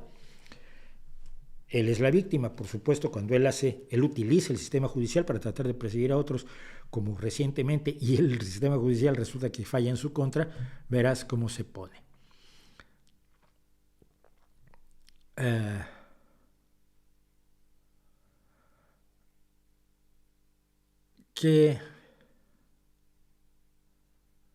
No sé, a ver, qué es que estoy tratando de ver si veo algo con lo que podamos cerrar entre lo que ustedes nos ofrecen. Muchas gracias al superchat. René Orozco, ¿alguna vez usted tenía expectativas muy altas en un disco de música y lo terminó decepcionando? Creo que sí, debe haber pasado alguna vez. No lo tengo muy presente. Yo tengo memoria muy de club privado de golf, no entra cualquiera, o bueno, sí entra cualquiera, pero lo sacan rápido. Y no que esté yo seleccionando mis mejores memorias, ¿no? Simplemente tengo una memoria malísima para muchísimas cosas, pero afortunadamente para cosas malas como esa, no. Discos que me han sorprendido agradabilísimamente, sí, pero el otro no.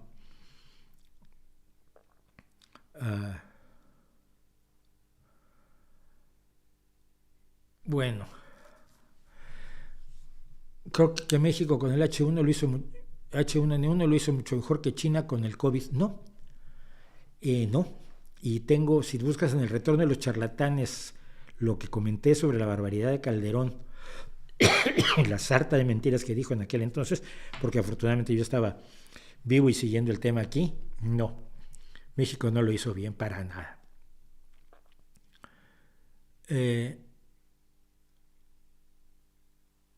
Bueno, pues no, lo voy a tener que dejar aquí, que donde mueren 40,000 por semana en todo el mundo.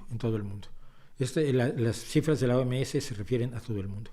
Con esto lo vamos a dejar, los dejo. Si alguien me puede mandar, ya como siempre, alguien siempre me manda el chat, nunca lo agradezco, porque soy un desastre, porque nunca hago lo que debo hacer, porque nunca les pido que se suscriban, por favor, y que le den me gusta, y que nos apoyen en Patreon y todo eso, porque soy un lío, y porque este es el programa de un solo hombre, más o menos, o lo que intento hacer, y para lo cual les agradezco muchísimo a las 280 personas que nos están viendo. Nos vemos la semana próxima. Probablemente no haya habido el miércoles, probablemente porque quiero ordenar un poco mi vida, porque vivo a salto de mata y con jornadas de trabajo de 11, 12 horas que no son buenas para nadie, ni siquiera una persona tan clásica y tan vintage como yo. Pero sí mis jornadas laborales a veces me enloquecen. Entonces, no lo sé, pero el jueves nos vemos aquí. Esto está en podcast mañana. Empezamos a poner los segmentos mañana. Y como siempre, ahí les dejo mi reputación para que la hagan pedazos.